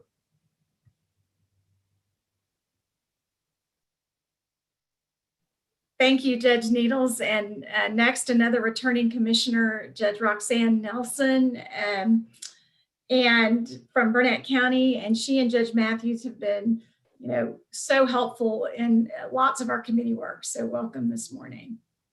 Thank you so much, Justice Bland. And thank you and Judge Hervey for inviting me back again. Truly heartfelt thanks for being able to participate in this. And this all started years ago by meeting Christy Taylor at an indigent defense event, where she said, I need you to come and talk to some people. And I did not realize it was going to be that joint rare meeting between the courts where I would be speaking with some people. So I'm very appreciative. I do serve right now as Justice of the Peace Precinct 1 in Burnett County, but I also wear the hat of being the county's representative on the board for Bluebonnet Trails Community Services, our local mental health authority. And I'm so encouraged, Dr. Keller, by the news of the funding that will be coming to Texas to help continue the programs we already have in place, but hopefully to expand some of the programs to serve all of those that are in need in our communities, especially the rural counties, who still are lacking in resources. So what do I bring to this? Well, on a personal level, I bring that I grew up with a family where my parents suffered from mental illness, and my experiences were those of family violence, substance abuse, the basic necessities, instability, and just a general lack of any kind of safety or peace. And so I bring those personal experiences into my professional perspective as magistrate. So prior to being JP, for 6 years, I was the full-time Burnett County magistrate. My office was in the booking department. And one of the things I wish I could bring to you is the sound of that jail door as it slams shut when people are brought into that booking department. And it's a literal and figurative slamming of a door on the lives of people who suffer from mental illness. They then begin that long journey of being trapped in our criminal justice system with very little help. And it's heartbreaking. But what I want you to know is that I also understand, as that magistrate, the ripple effect that this starts to have on these people's lives. And mostly, I want you to know that we should not be incarcerating people simply because they suffer from a mental illness or an intellectual disability, and there's nowhere else to take them, because that is still happening in our jails, whether anyone likes to admit it or not. I am so thankful that we now have Judge Liston on the commission, who understands what's happening there. I'm not saying that no one else understands what's happening at our jails, but when we're visiting those jails and when we're seeing these people in these situations, it's heartbreaking, and we know we need to do better. One thing that I have to make everybody understand is that those that are determined to be incompetent are languishing in our county jails. Some in our county jail spend more than 500 days in the jail from the time of that early identification, or that Article 1622 kicks in and we're sending out that order, until they receive a bed for hospitalization in a state facility. That is heartbreaking. And in a lot of cases, they're not receiving any treatment, zero treatment while they're in that county jail. And so we have to do better. We have to make changes. I hope this commission can help to make the changes that substantially and positively impact the lives of the individuals that are suffering from mental illness and IDD diagnoses in our communities. I hope we can prevent them being brought to jail because there's nowhere else to take them. I hope we can change the community's attitudes that this individual doesn't belong in the community because they're wandering around the community, they're homeless, they don't look like they fit in, they're disheveled. So let's call the police and pick them up and take them to the jail so they're out of sight, out of mind. I think along with removing the stigma of mental illness, we need to change those attitudes of they shouldn't be my problem. And again, I just want them to be out of sight and out of mind. Let's try to do better. Thank you again for letting me be part of this commission. Thank you, Judge Nelson, for those observations, and welcome back. Okay, next is Denise Onken, who has not only spoken at some of our summits, but also has really given us lent a lot of her expertise from the Harris County experience and helping us spread the word about how to improve mental health experience across the state. So good morning and welcome, Denise. Thank you, Justice Bland and Judge Hervey. Certainly appreciate the opportunity to serve again on the commission.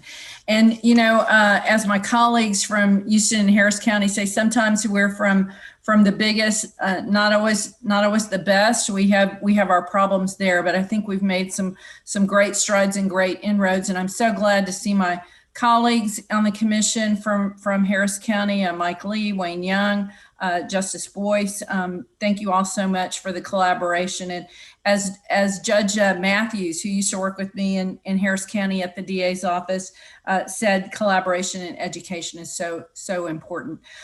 So just a little bit about me. I'm a longtime prosecutor. So honored to be here with all of the judges and my mental health colleagues. 35 years coming up on. And you're like, oh my gosh, how could she do that long? A very large organization provides you the opportunity to have a lot of excitement on a daily basis. And just when you think you've heard it all, seen it all, learned it all, oh no, there's something new tomorrow. So that's what's kept me invigorated for almost 35 years. And I hate to say that because then people do the math of how old she really is. So anyway, super honored to be here. I just want to take a moment to just talk that I have, talk about our mental health diversion that we've done in Harris County. I've talked to colleagues across the state and the country about it. We're so proud. I think Wayne Young can give us the exact figures, but I think we're between 3,500 to 4,000 pre-charge individuals that we have diverted, low-level offenders, nonviolent offenders from the criminal justice system. We've gotten some, Wayne Young gets them at the door over at the diversion center. Those individuals are not charged with a criminal case, and he's got some great success stories. And we love it when we see those individuals get some great mental health help and we don't see them again in the criminal justice system. So that's a win-win for all sides. We've done some other great things in Harris County. Listening to our partners at HHSC. Thank you. Shout out to Chris Lopez, one of the attorneys there, a big help always. Our outpatient competency restoration program, our jail-based competency restoration programs. These are all new to Harris County. And so we continue to move forward with those things. And thank you to my colleagues across the state, those who started OCR and JBCR before we did.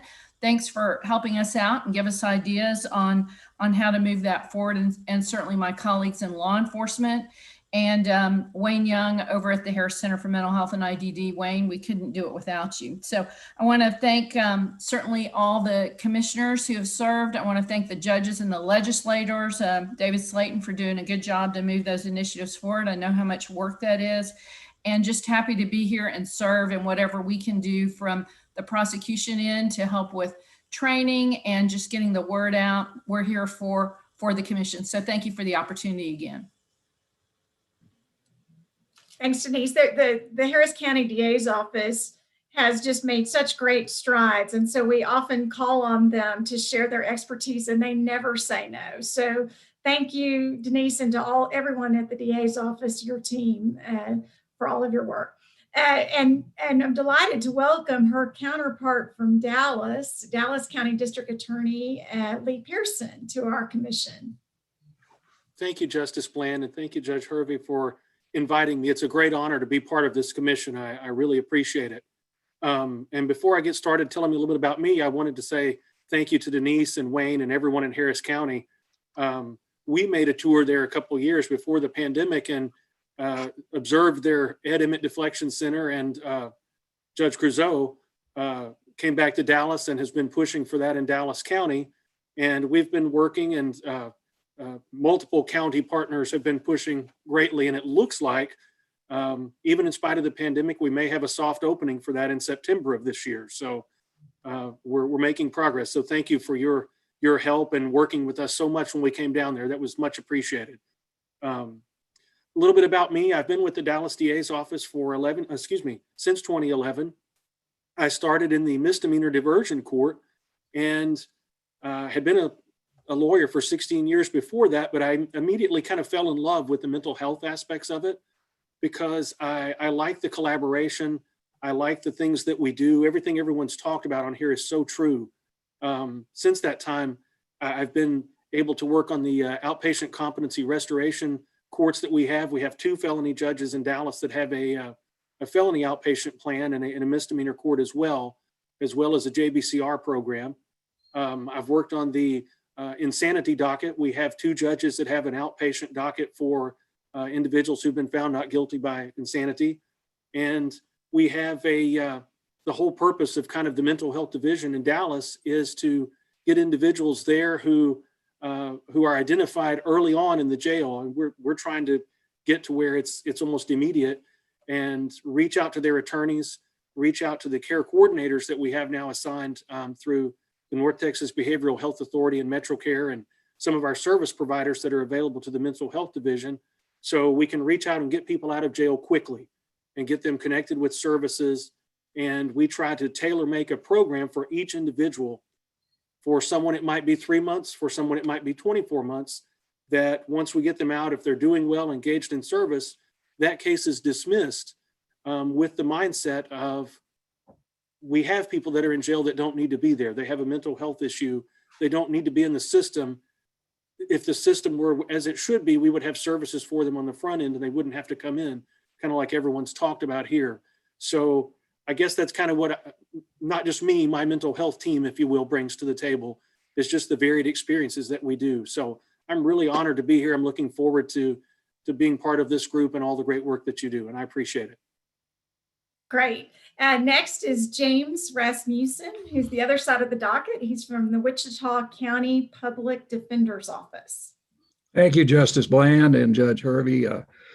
I am new and I appreciate having a chance to serve with all the marvelous people that I'm hearing about this morning. I've always had a keen interest in mental health. I've represented primarily from representing people in both civil and criminal proceedings. And a number of years ago when I took this position, one of the early things I did was to get some money, and I was lucky enough to get some money from the Indigent Defense Commission to have a full-time mental health case manager, and she's been on board for a number of years.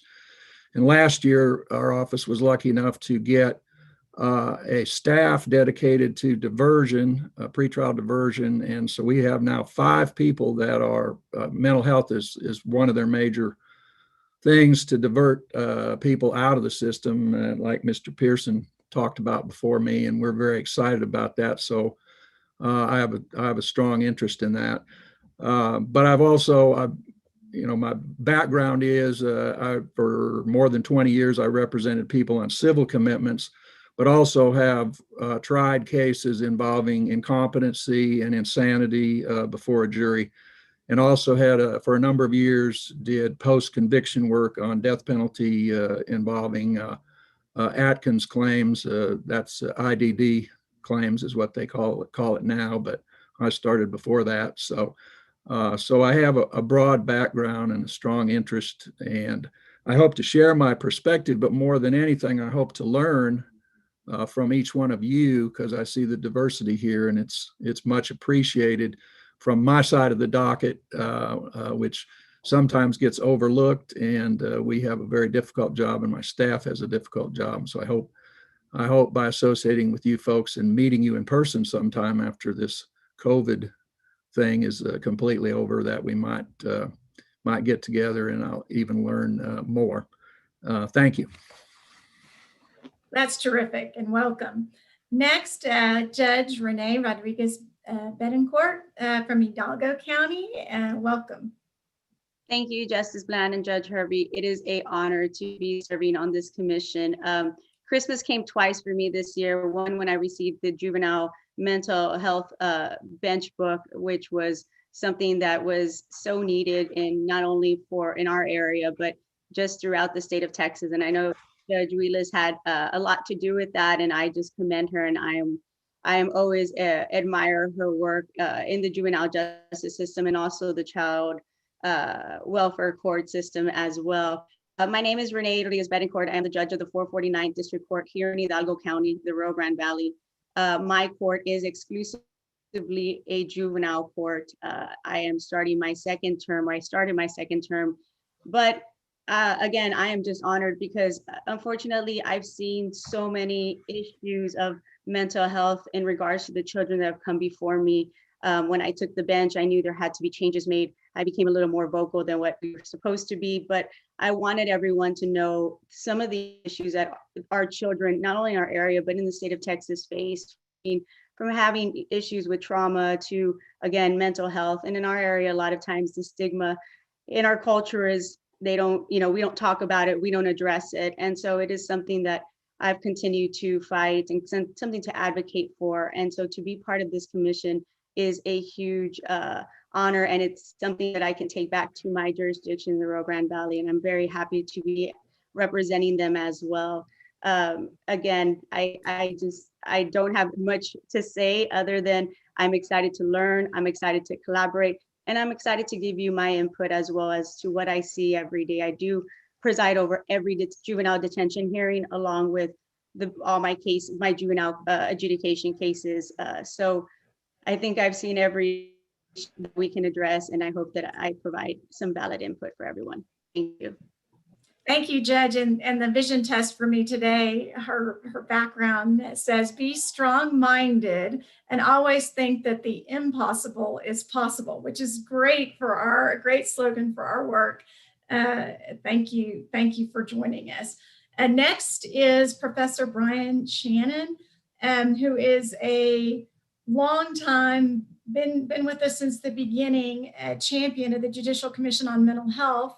And in addition to his own work in the mental health space, he has truly trumpeted the work that we do in lots of different places, including in a law review article. And he and Justice Boyce have really brought the academic leadership to our commission. And we're so glad to have you, Professor Shannon. Thanks so much, Justice Bland, and appreciate having the chance to continue to serve. Like Adrian and Judge Nelson and many of you, my interest in the area came about because I had a family member, a younger brother, with serious mental illness, and it changed not just his life but our whole families. And my mom, a lot like Adrian, ended up retiring as a school teacher and becoming a full-time advocate, and was president of NAMI Texas in its older name of Texami, and then president of NAMI National. And my dad was very involved with the Concho Valley MHMR system. And so a lot of what I've had the chance to follow, and the nice thing about being an academic and having expectations about doing research is I could pick the topics I wanted to be involved in. And so policy and research have been important. Great to see a lot of new faces among the group who were in some of my classes back in the day as well. For those of you who are new, I think this is a tremendous group and organization. Everyone's so collegial, everybody's mutually supportive. I've never had a single person tell me no when I've asked for help, whether it be a speaker or for advice or guidance. And so what my encouragement to the rest of you is to reach out to one another or in larger groups, because together I think we can make improvements in the system. Many years ago, even long before I came to Lubbock, the late great Molly Ivins once wrote that Lubbock is the land of wide open spaces and tiny narrow minds. And I thought it was funny at the time. I wish Molly were still around to see us, at least what we're doing as a community in mental health. Just like a lot of the rest of you and the efforts in your communities or in your courts. We've had some great opportunities with Beth Lawson's leadership at Star Care, with the involvement of the judges, the police department, the sheriff's office, the two major hospitals, having Meadows come in and assist us in trying to put together our community needs assessment, and then building on that to try and build a better system of care for persons whom we serve and better judicial processes. So we'll be reaching out for your great ideas. And I hope it's a testament to your successes that people will want to steal your ideas. So thanks again. Thank you, Professor Shannon. Look forward to continuing to build together with you. Next, Shelley Smith from West Texas Centers. Yes, let me first say what an honor it is to be on this commission. I really do appreciate the invitation. As Beth had said earlier, I cover a 23 county area of probably some of the most remote parts of Texas. I'm out in West Texas. And my passion is forensic mental health. I believe in the collaboration between the Sheriff's Department and the local mental health authority. I think that it all starts there with working together. I'm a firm believer in the mental health deputy programs because we've seen where we've diverted a lot of people that would have ended up in jail that ended up in treatment services instead. I believe in the jail-based caseworker model, where we've got caseworkers implanted in the jail that work on continuity and making sure that pre and post release that people have that continuity so they don't just show right back up in jail again. So I'm all about diversion. I've been on the Joint Committee on Access and Forensic Services since its first iteration a number of years ago, and I've been in the field of mental health for 35 plus years. And I also believe that even though you might be in one little county and just have a couple of officers in that county, that work can be done for the betterment of the people that we serve. And I'm like Judge Nelson. I don't like the idea of anyone languishing in the jail without treatment. So we try to get in there and provide treatment even if they are in the jail, so that they can get better and have a better experience. And then the other thing that I'm real passionate about is the statewide waiting list for forensic services. I love seeing those numbers go down because that means more people are getting the treatment that they need. So anyway, I want to thank you for allowing me to participate, and I hope I can learn and help. Great, wonderful. Next, Chief Stan Stanridge, who is the head of the Texas Police Chiefs Association.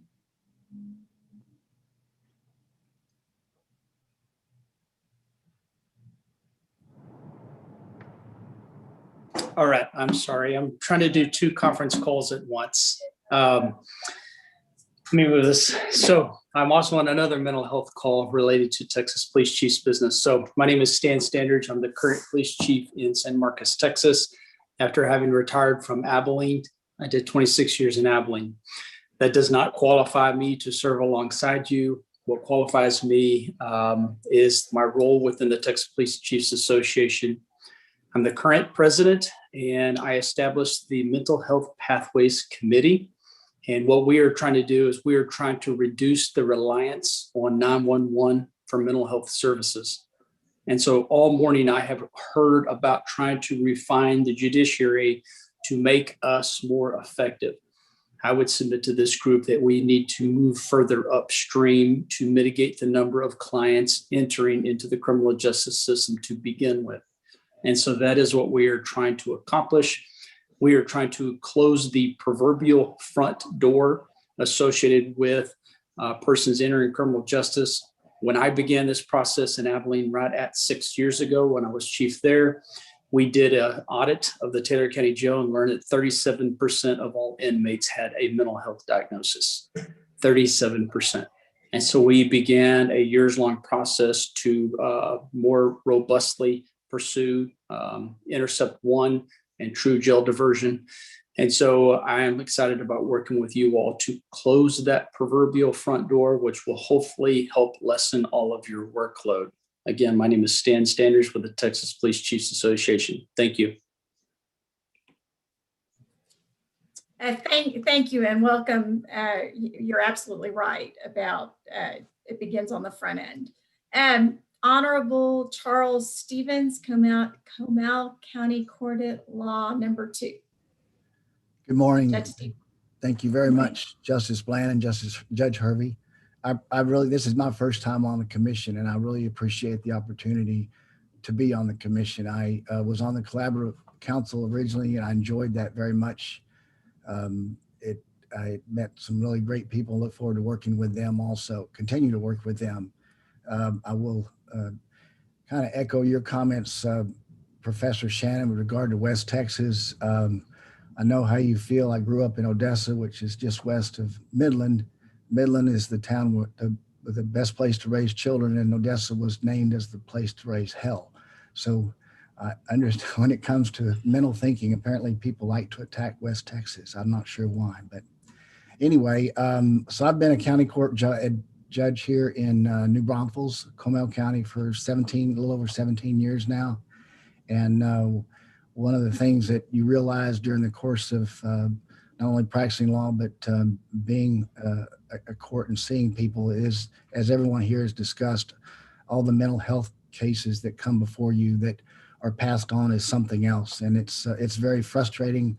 And it's certainly great that we're taking the time now to work on that and try to develop resources and provide services to those people that need it, as opposed to, as others have said, placing them in jail and doing other things that do not help them and certainly don't help our society.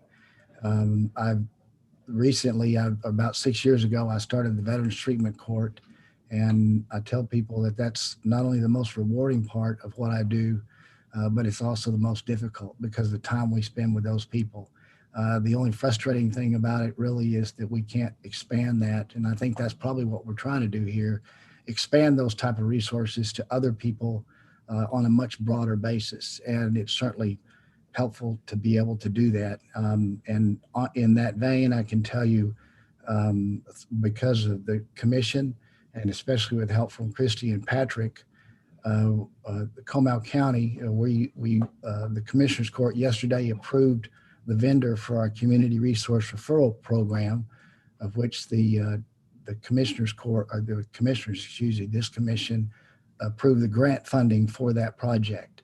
And so I think we're well on our way to working with the company, it's Signify Health, to develop our referral program, which will really, I think, impact Intercept 1 or maybe even Intercept 0, and catch those people hopefully before they get into the criminal justice system.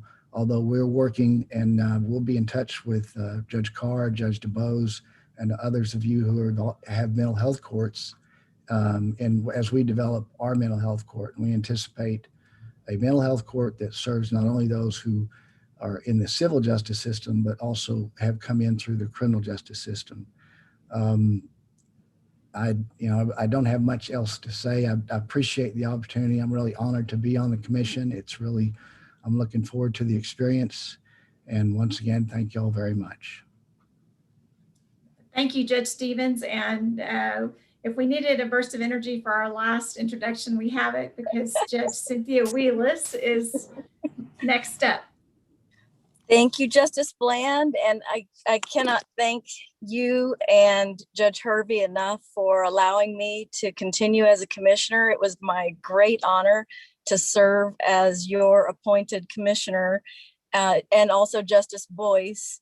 I want to thank Christy Taylor for her hard work and allowing me to serve as commissioner as well.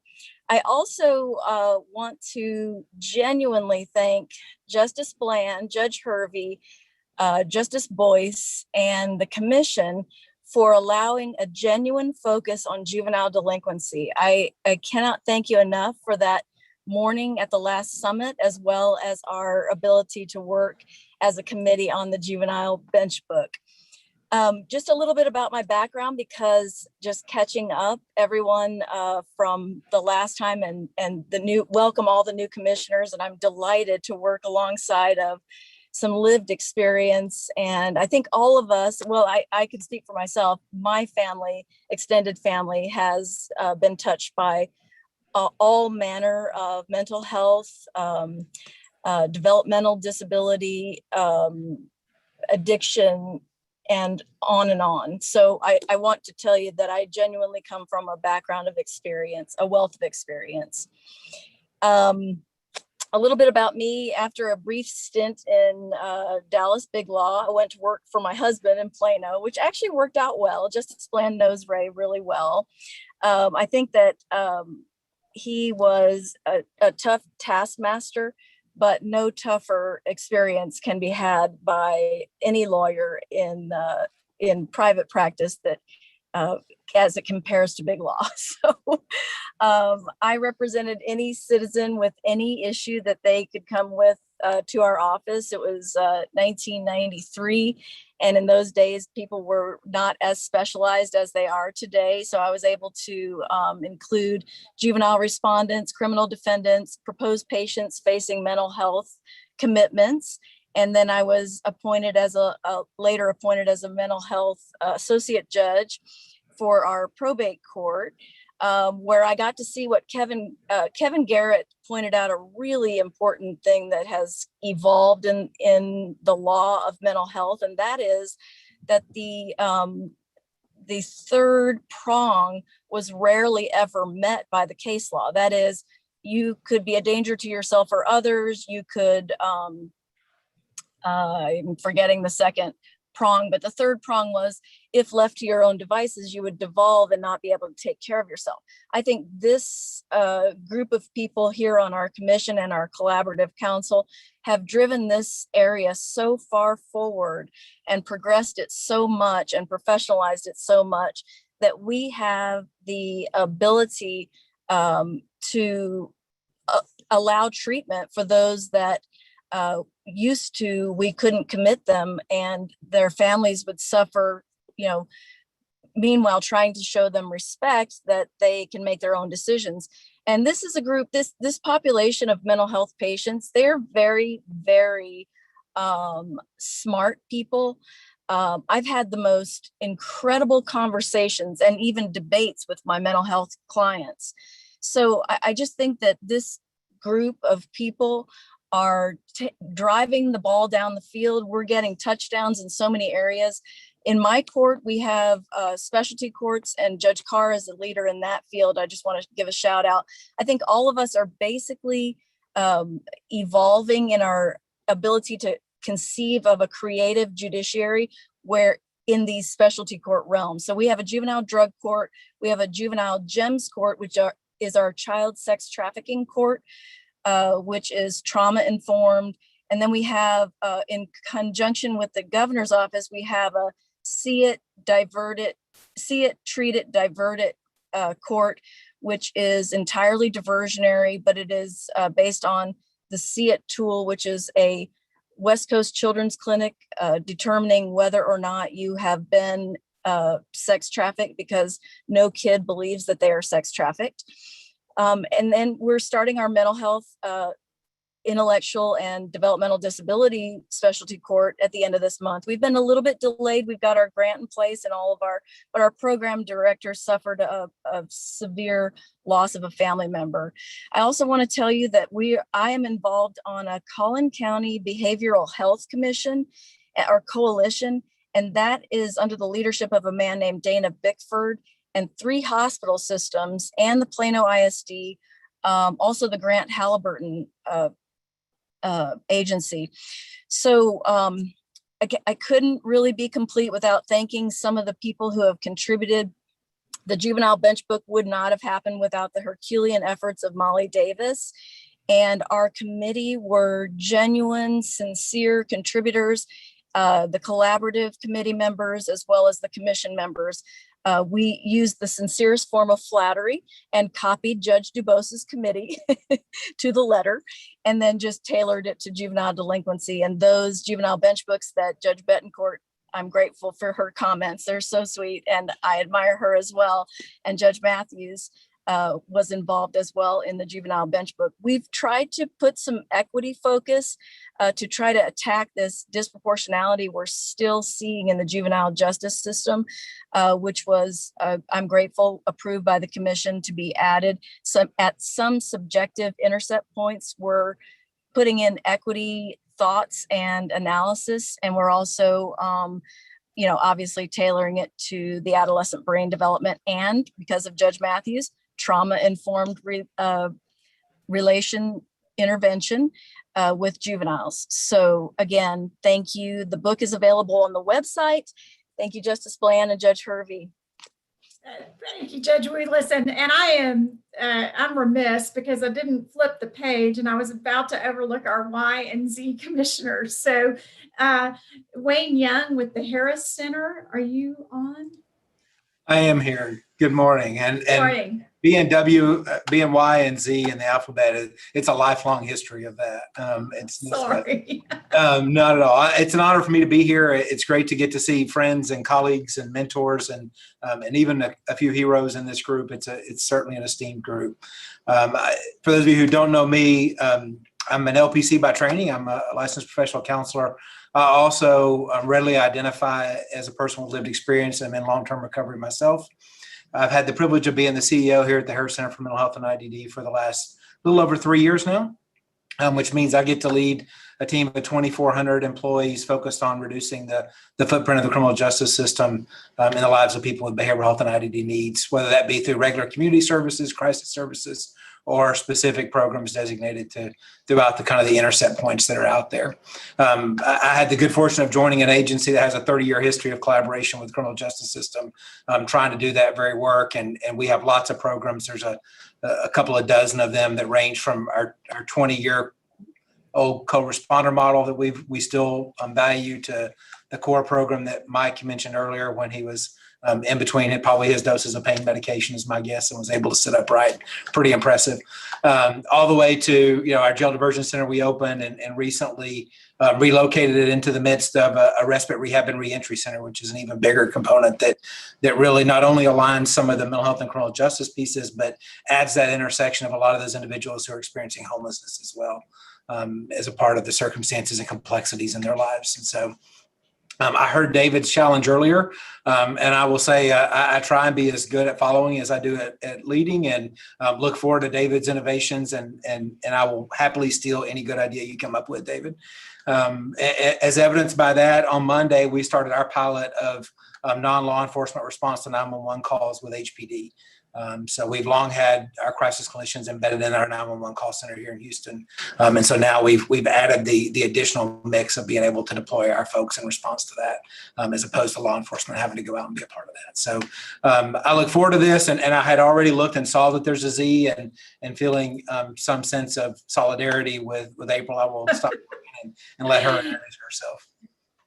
Well, and there's also a W that I wasn't sure was in attendance, but he's here. Brandon Wood, who's the executive director of the Texas Commission on Jail Standards, and really so glad you're here. We know what an important partner you are going to be in our work for years to come. So thank you for joining us, Brandon. Thank you, Judge Bland. I think that everybody recognizes the role that unfortunately our county jails play in this very difficult environment in which we operate. And, I would most definitely echo Commissioner Maples' words in that there is still a lot of work to do. Also believe that Dr. Fabello or Dr. Fabulous, whichever one he wants to go by, mentioned Rome not being built in a day, but a lot of times due to the fact that I interact with over 200, we have 238 county jails and privately operated facilities across the state. We get a wide range of feedback in regards to the different levels of services being provided to inmates with mental health issues. And I believe the chief a while ago mentioned that 38% of the inmates in Taylor County had a mental health diagnosis. And unfortunately, that is about average across the state. And if we can't have more of an impact and prevent our county jails from being the de facto mental institutions of our time, then I'm afraid that we'll be seen as simply like Nero fiddling while Rome is burning. So I look forward to being able to contribute to this and hope that we do have an impact. Welcome, and thank you so much for joining us this morning. Finally, April Zamora, who is with the Texas Department of Criminal Justice and works on reentry and integration in connection with mental health. Yes, ma'am. Thank you, Justice Bland. I also see the Texas Correctional Office on offenders with medical or mental impairments. And within that department, we do reentry for our special needs population and also encompass some jail diversion programs as well as probation and parole aftercare programs. When Beth Lawson said accidental expert, I thought that was the most exceptional way to say it, but Beth Lawson, David Evans, Wayne Young, Shelley Smith, Shelley does some of the most exciting work in her area because when rural caseloads were rolled out, her team decided she was going to roll out some probation work in a very difficult area. So when you look at the local mental health authorities, not only in context of this group, but we have contracts all across the state with every single local mental health authority. So they do all of the continuity of care for people coming out of prison. And then they also service the probation clients that we have on our caseloads. We have $55 million worth of money that goes into mental health care and treatment for those that are high risk, so high criminogenic risk, and then transitional programming for those that have low criminogenic risk. I also see Denise Onken, very pleased to have her as an advisor, gubernatorial appointee to us, and Dr. Tony Cobello that has been alongside of us for so long trying to advise us. But if you've listened to any of the hearings lately, we do have some struggles in Texas. If you were to ask my point of view, as we come across somebody coming out of the county jail, talking to judges, working with people through the Judicial Advisory Committee, we should be looking at probation as that first term option if we have somebody that falls into that high criminogenic risk category, and we want to make an impact and keep them out of our prison system. The two biggest growing populations in the prison system are those that have severe and persistent mental illness and our aging population. But I do think we can make a critical impact on that high criminogenic risk population and treat them within the probation system. If that's a necessity. Wayne Young, some amazing programs in his tenure, just I say small tenure in Harris County. There's some amazing things going on. They have a dually diagnosed residential facility that's funded with the probation department that is exceptional. They have a reentry court that just, if you have an opportunity to go visit, talk to Denise, talk to Wayne, I think you couldn't go wrong. But David Evans has an amazing team that's funding a jail diversion program that I find to be one of the most amazing programs around the state. So we are shuttering prisons. If you can't think of anything else, population during COVID has dropped from about 145,000. We're now sitting at about 117,000. Projections are we'll come back up, but I think this committee could think about a lot of things. And if you were to ask me what my biggest desire would be, is that we don't come back up. We have prisons on idle, and I think we keep them on idle. Let's find a way to do it. Let's use those 1622 assessments, find out what we need to do, where the best place for people to be is. I've talked to Carrie Green over on our probation side of the house. Let's get access to the Judicial Advisory Committee and figure out how we continue to inform our probation committee. And I think we could do some really exciting work together. And thank you for having me. Great. Thank you so much, Mrs. Mora. Okay, I'm gonna turn it over to Judge Hervey for our abbreviated business meeting today, and we meet again in April. So if we don't get to fully cover something today because of our lengthy introductions, which were great, we'll be sure to pick back up with it in April. Thank you, Justice Bland. And I'm going to quickly introduce our esteemed Executive Director, Christy Taylor, who's going to quickly move through some of the items we have on the agenda, if not all. She'll touch on as many as she can. In the meantime, I want to congratulate Christy again and again. Christy and her staff do a wonderful job. And for those of you who haven't worked with her yet, you'll find she's easy to get a hold of. She'll help you any way she can. She's got a great staff. And Christy, please go ahead. Thank you, Judge Hervey. So I am humbled and encouraged to hear all the expertise that you bring. I look forward to meeting with all of you and getting to know you more personally. The JCMH is powered by our strong leadership and also by a fabulous staff. We are going to take the time next meeting to introduce you to all the staff so you can connect the names with faces, and then you'll know who to really thank. I want to start with the budget, which is tab 5. You can scroll down on your PDF to page 27. I know when I learn about a new organization, I want to know what kind of legal entity it is and how are they funded to help me place them. And so the JCMH began in 2018.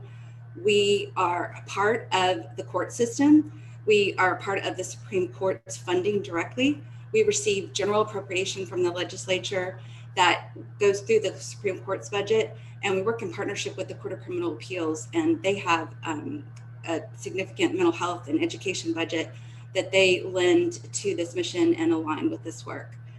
So we use that funding toward our strategic plan to fulfill our mission.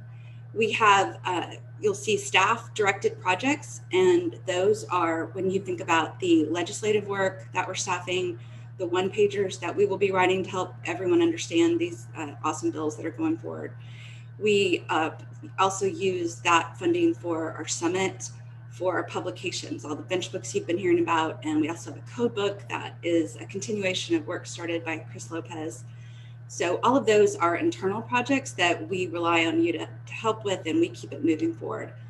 We also directly grant to local communities. We want to highlight those innovative practices and help people through COVID.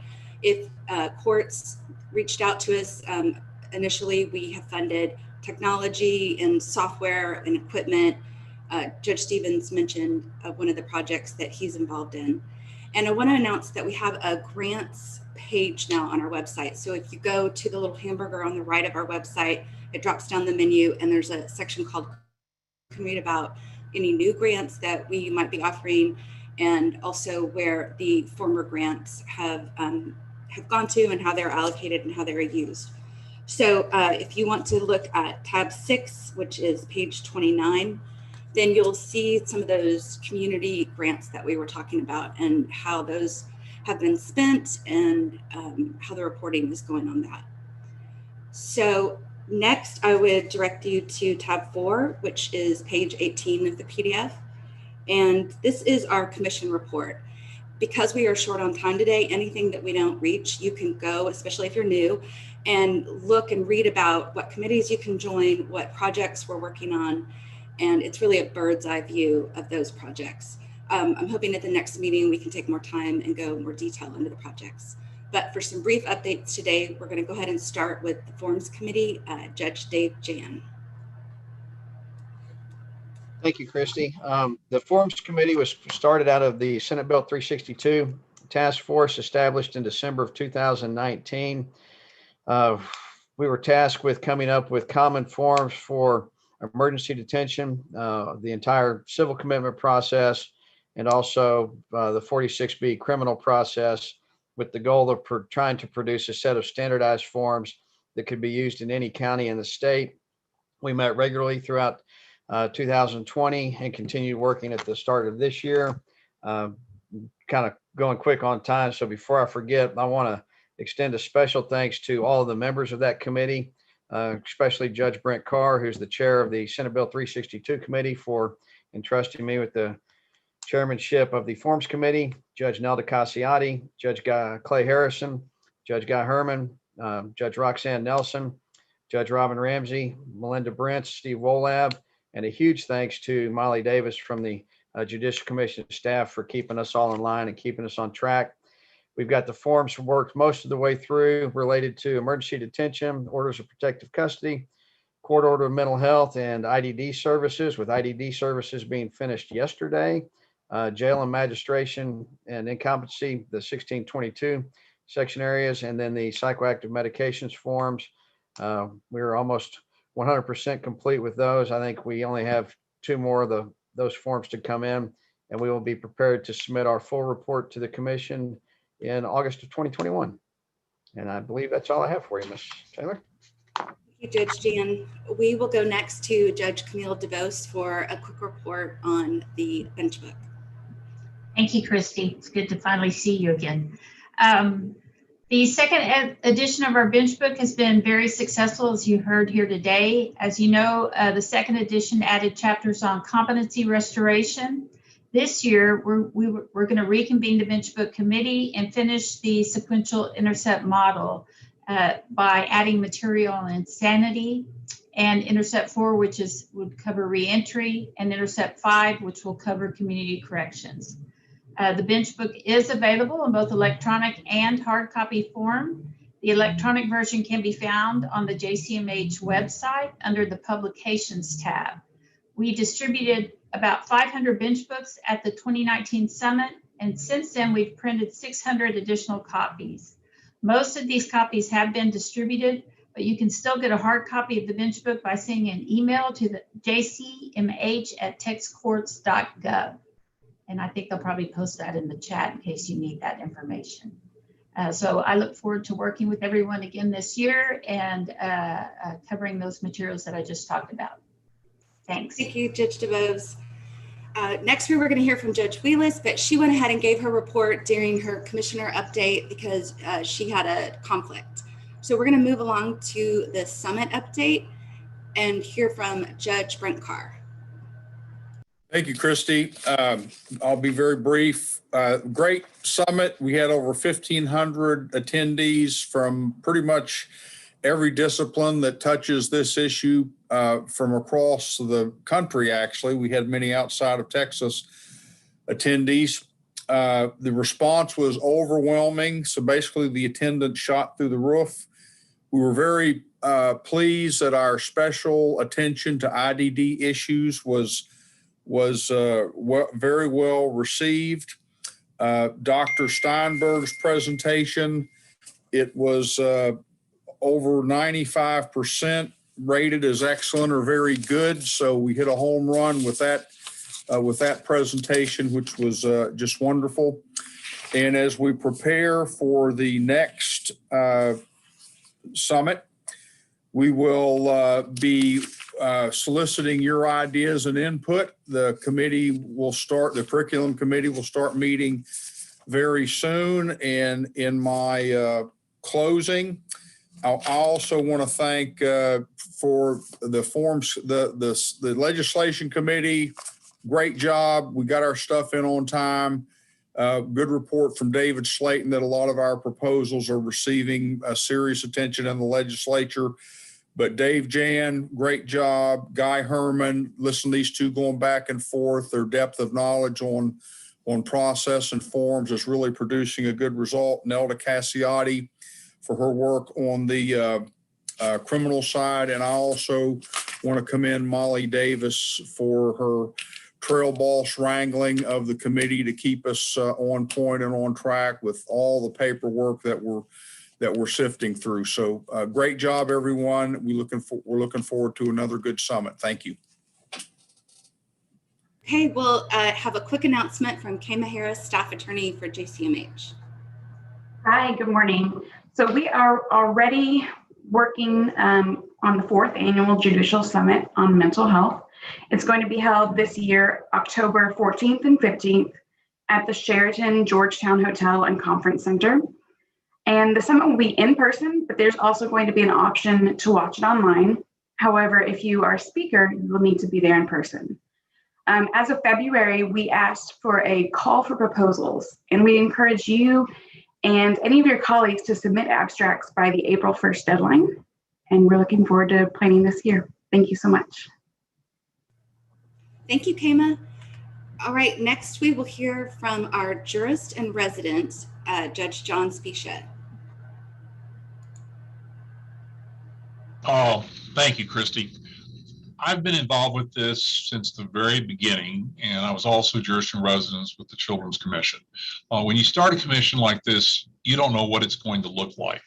And sitting here today, listening to the new commissioners and the people that have been involved from the beginning, I think it represents a maturation of this commission and an extraordinary group of people going forward. I'm excited to continue to work as the jurist in residence. I was thinking about what is a jurist in residence. I'm a utility player. I support the work of the commission wherever it's important. I'm involved in the training, technical assistance, and we put out a jurist in residence letter every couple of months, and they are on the website, and we've got those there. You can call me anytime. Sometimes I can help out. Somebody that was appointed a judge by Sam Houston, knows a lot of people in the state of Texas. But I just want to thank Justice Bland and Justice Hervey for their extraordinary leadership. A collaboration like this between our two highest courts is extraordinary and isn't being done anywhere else in the nation. So call me if I can help out. And every one of you, good luck to you. Remember, we collaborate. Call these people. We've got over 40 experts from all across the state. And thank you, Christy. Thanks, Judge Spisha. And before we close, we're going to have a few words from Dr. Jenny Simpson from HHSC on a pilot project that we are jointly, the JCMH and HHSC are jointly working on together. Great, thank you, Christy. Good morning. I'm really pleased to be here today with you to provide a brief overview of the Community Diversion Coordinator pilot. HHSC is really excited to be a supporting partner on this project. So the heart of the pilot is the Community Diversion Coordinator that's going to be employed by either a district or county court or an LMHA and serve as a collaborative liaison between the courts, the local mental health authorities, state hospitals, and other key justice, mental health, and community stakeholders. 2 sites will be selected through a request for proposal process. The key responsibilities for the position will be to first identify diversion opportunities an individual may qualify for, and then work collaboratively with partners to appropriately place an individual in a diversion program. Second is to serve as a connection point between courts, jails, the state hospitals, and local mental health authorities for individuals found incompetent to stand trial and in need of restoration services. The coordinator will ensure information flows between those entities and will also be able to identify if an individual qualifies for outpatient or jail-based competency restoration programs. And these may be an appropriate alternative to those inpatient competency restoration services. And finally, the positions to be a boundary spanner and an educator between the criminal justice and mental health systems in the selected communities. The coordinator will be expected to develop and foster collaboration across partners. With this pilot, we're particularly interested in the opportunity to divert individuals by transferring a defendant from a trial court to the appropriate court for court-ordered outpatient mental health services. Both the Judicial Commission and HHSC staff will be actively involved in intensive technical assistance to the pilot sites. This is going to include supporting the selected communities in strategic planning and implementation. An evaluator is also going to be engaged to ensure that we learn from the pilot and capture what works and what doesn't work. Understanding the impact of diversion on public safety is a critical part of this, and the evaluator will be expected to focus substantially on this. Through the evaluation and the intensive technical assistance, we'll be able to translate these findings into actionable resources for the field that will encourage the uptake and spread of these programs.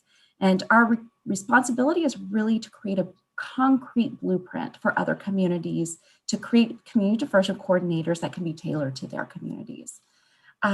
Briefly, to help guide us in the development of the pilot, we convened an advisory body that's met regularly to provide guidance on the project, as well as a smaller working group that's fleshed out the roles and responsibilities of the community diversion coordinator. Our target release for before releasing the request for proposals is April 19th.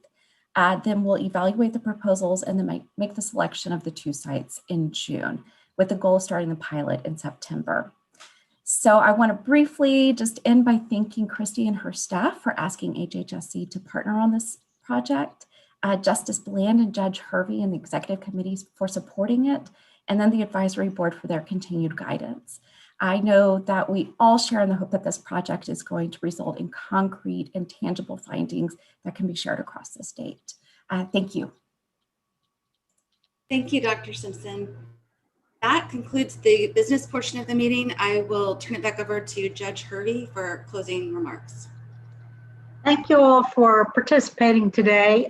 We appreciate not only your interest, but your continued support and willingness to add to all these good projects that are underway. And we look forward to your suggestions and ideas as well. Our next meetings are April 23rd and August 13th. And as those dates approach, we will assess whether the meetings will be in person or virtual. And we look forward to meeting you in person. And with that, we are adjourned. Thank you very much.